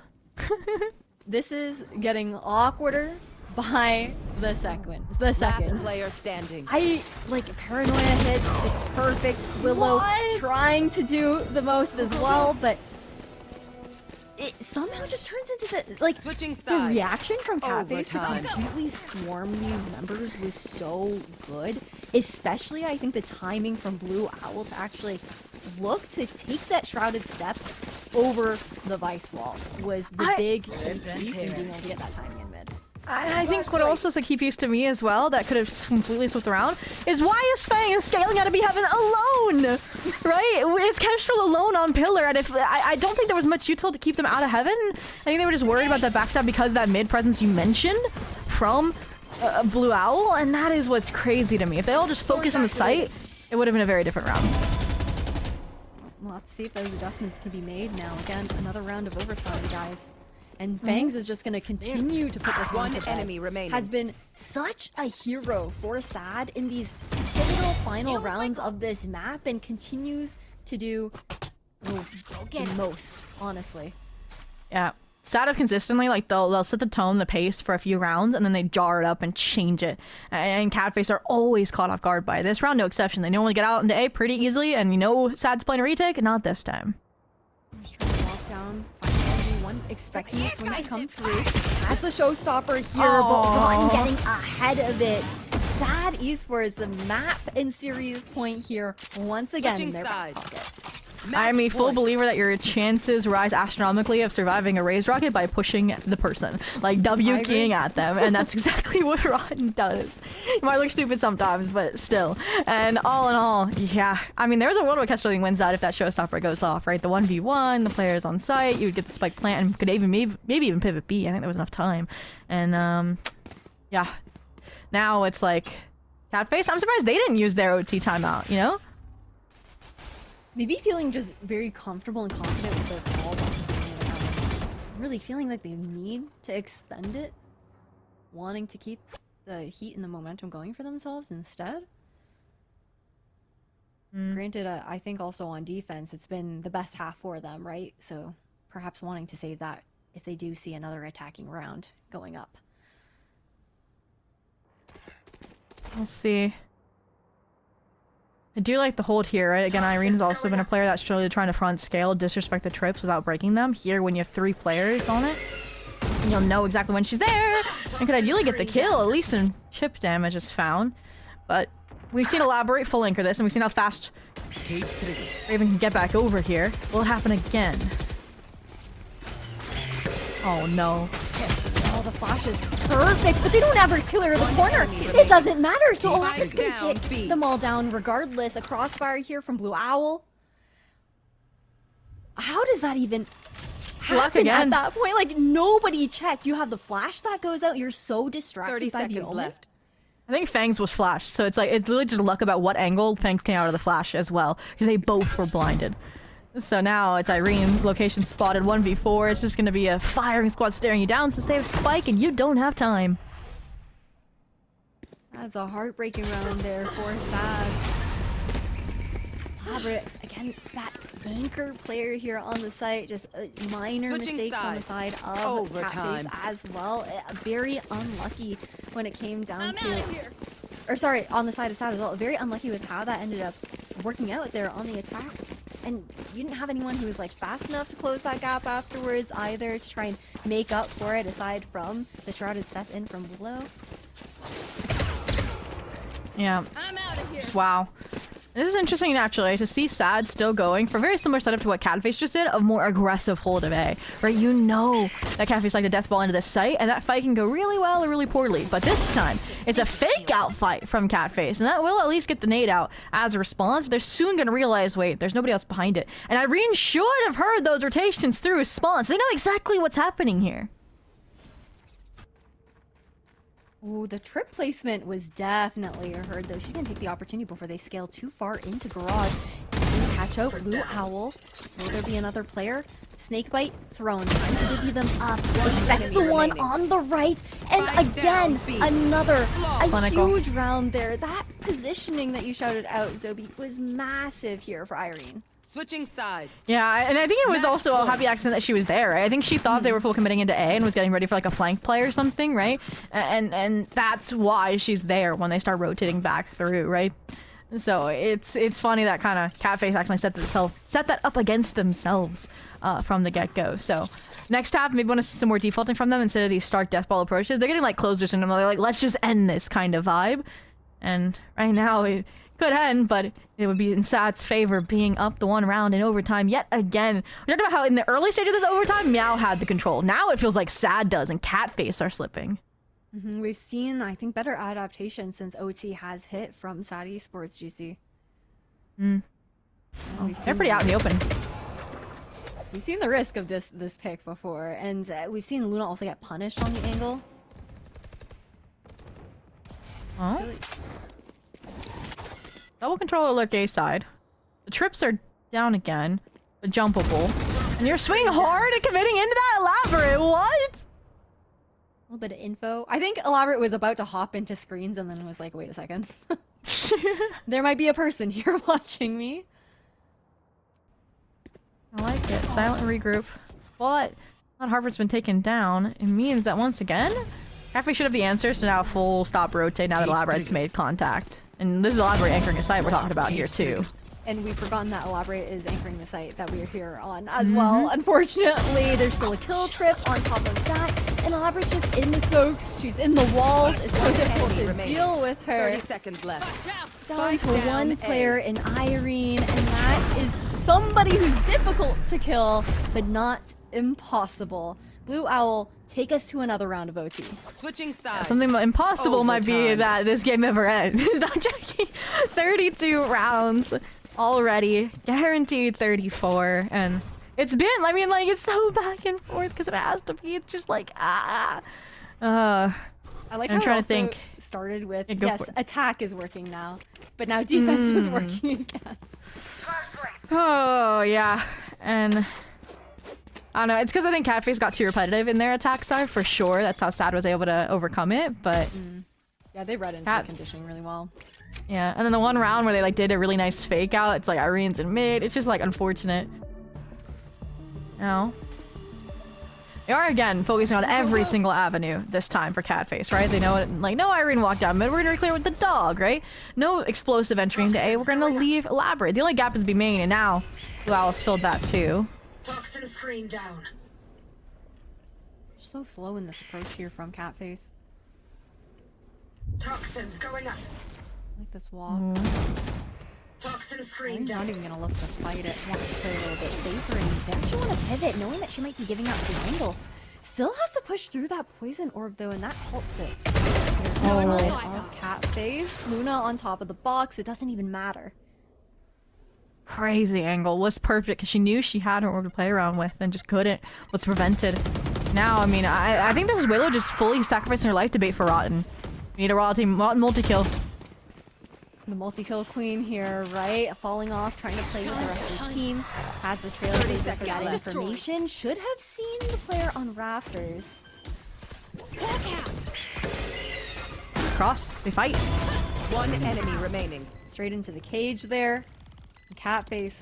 This is just an open and shut round at this point. Harper would need a miracle to pull this one off. She is absolutely insane, but with 32 HP in a 1v3, they are giving some of those 1v1s away, but not going to expect Elaborate around the corner with the shotgun, the shorty in hand. Switching sides. Another Match match point. points here for the side of Catface, finally finding another attacking round. Yeah, and we'll see if that breaks the spell or if we just flip invert it right back. Catface looking back on that. I think this is how they play. Whenever they're up in OT, they get super aggressive. They want to take those aggro all-in fights, like those team fights. Because they're like, okay, we'll just go again if we lose, right? And they're confident in their mechanics. And that's why, look at this, 3 players rolling up into a complete stack for SAD. Unhold it Oh, there they're not as going well. to? No, because of the flashes, they felt like they had to respect it. Oh, the nade is out though. At what point do SAD leave? Now they're just gonna regroup ramp? Oh, and Irene's gonna get the pick on Elaborate as well. But look at this positioning right now from Blue Owl. There is no way they anticipate this. Oh, they're going back though. Are they? No? This is where they've second guessed themselves before in these mid rounds. They need to be decisive at the minute mark. And now they're stuck. Like, they've completely been... This timing could be so good. They're aware of it, though. Blue Owl not able to get the pick that they needed for the side of Catface. She falls. 2v3 situation into the retake, and a world where Harper is getting that Steel Garden online. Ooh, there it is. And Irene is okay putting her life on the line because they had firm numbers. So even if she didn't get the kills which she had, it would have been pretty secured. 17-17, 34 rounds. We Switching go sides. again. Above or below Overtime. 40, Ash? Above or below 40? I think we're below 40. You think I below have faith. 40? Okay. I have faith. I have faith. Are we really gonna see 6 more rounds of this? Oh. I want to let here. Well, I'll say on 40. I know that's like a crazy thing to say, like roulette was, but I'm gonna say on 40. I respect that. I just Yeah. don't think we're going beyond. I think Okay. on 40, I think that's understandable for sure. Well, we'll have to see. Again, I kind of want Catface. Like, once they get the numbers, I don't want them to be on that aggressive style like they do every single OT cycle. It's predictable. And now this is how I think a lot of these rounds have now gone for SAD when they're in the defense, right? They shut down the A death ball with a kill from Harper, and then they play retake. Yeah, and that's the success that Harper was starting to find, I think, a little bit later on the defense compared to the previous rounds where we were seeing some of those punishes come through. She wasn't able to fight as forward. A Catface and a 3v4, you have Toxins Irene going up. completely taking control of a main, has that cross angle as well. One enemy It's remaining. absolutely perfect Spike on top down of that. A. And all of a sudden, Toxin Raiden's stuck in a screen down. 1v4. Yeah. Ultimate is ready. Seems That like was gross, dude. The flick was clean from Irene. yeah, it seems like they forgot Switching that sides. Irene was in mid the few point. rounds OT prior, right? They all start blurring together the rounds, and Breathe when it's over. it's like that can creep up again. So SAD once again in control over the momentum here. Catface on defense.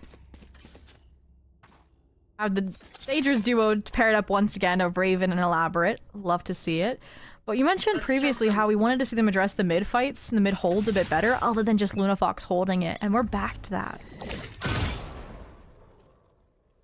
Yeah, I think that the Cafes maybe believe they did enough conditioning, so now they're expecting those aggressive main pushes, which does get shown here by Sadie, but it's not like they've broken through. They're just procking for a deep vice wall to get that information in case they expect Catface to push.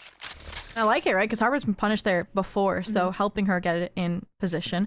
And secondary, they had that full util combo meant to handle the B main pressure. That's something, again, adapting with each OT cycle that hasn't been the same for Catface. Tragic. That timing is so good for Harper to get that pick. Especially taking out Blue Owl, who you've given so much credit to as far as the success that Catface has found on. Tripwire cage triggered. Yeah, some of those retakes lines. But this round they will not be. It's going to go down to once again an Elaborate anchor, and this time it's only the one trip on site. And the crunch. That's the showstopper because they farmed the orb. Lunafox. This could be the beginning of the end. The 2v2. She manages to stay alive at the Spike very planted. least. One enemy Michelle's trying remaining. to disrupt the location of these enemy players. remaining. Kestrel is going to find Fangs, or Willow, but Fangs going to find Lunafox. The raises for the 1v1. Fangs wants to win this one out here for SAD on the first day of Swiss. Kestrel, low HP, and it's going to be Fangs to get the Attackers Red Bull clutch to put Split in the bag here for SAD Esports. So you're telling me Fangs gets the 4K that sends them to OT, gets them the 4K that gets their first round in OT, and gets them the 4K that ends OT. Sure, Ash, sure, but... Quick Fangs math. Yeah, sad GC though. Wow, a battled and bloody first Swiss stage, and that's what happens when we mentioned it's like the top of the Open Qualifier seating versus the bottom of the main event seating. And this was at least an org that they rebuilt, that was one step away, and they want to go all the way this time. And they definitely proved that they can, again, throw some haymakers with a main event regular such as Catface. Yeah, 100%. I feel like in this map we saw so much back and forth between two of these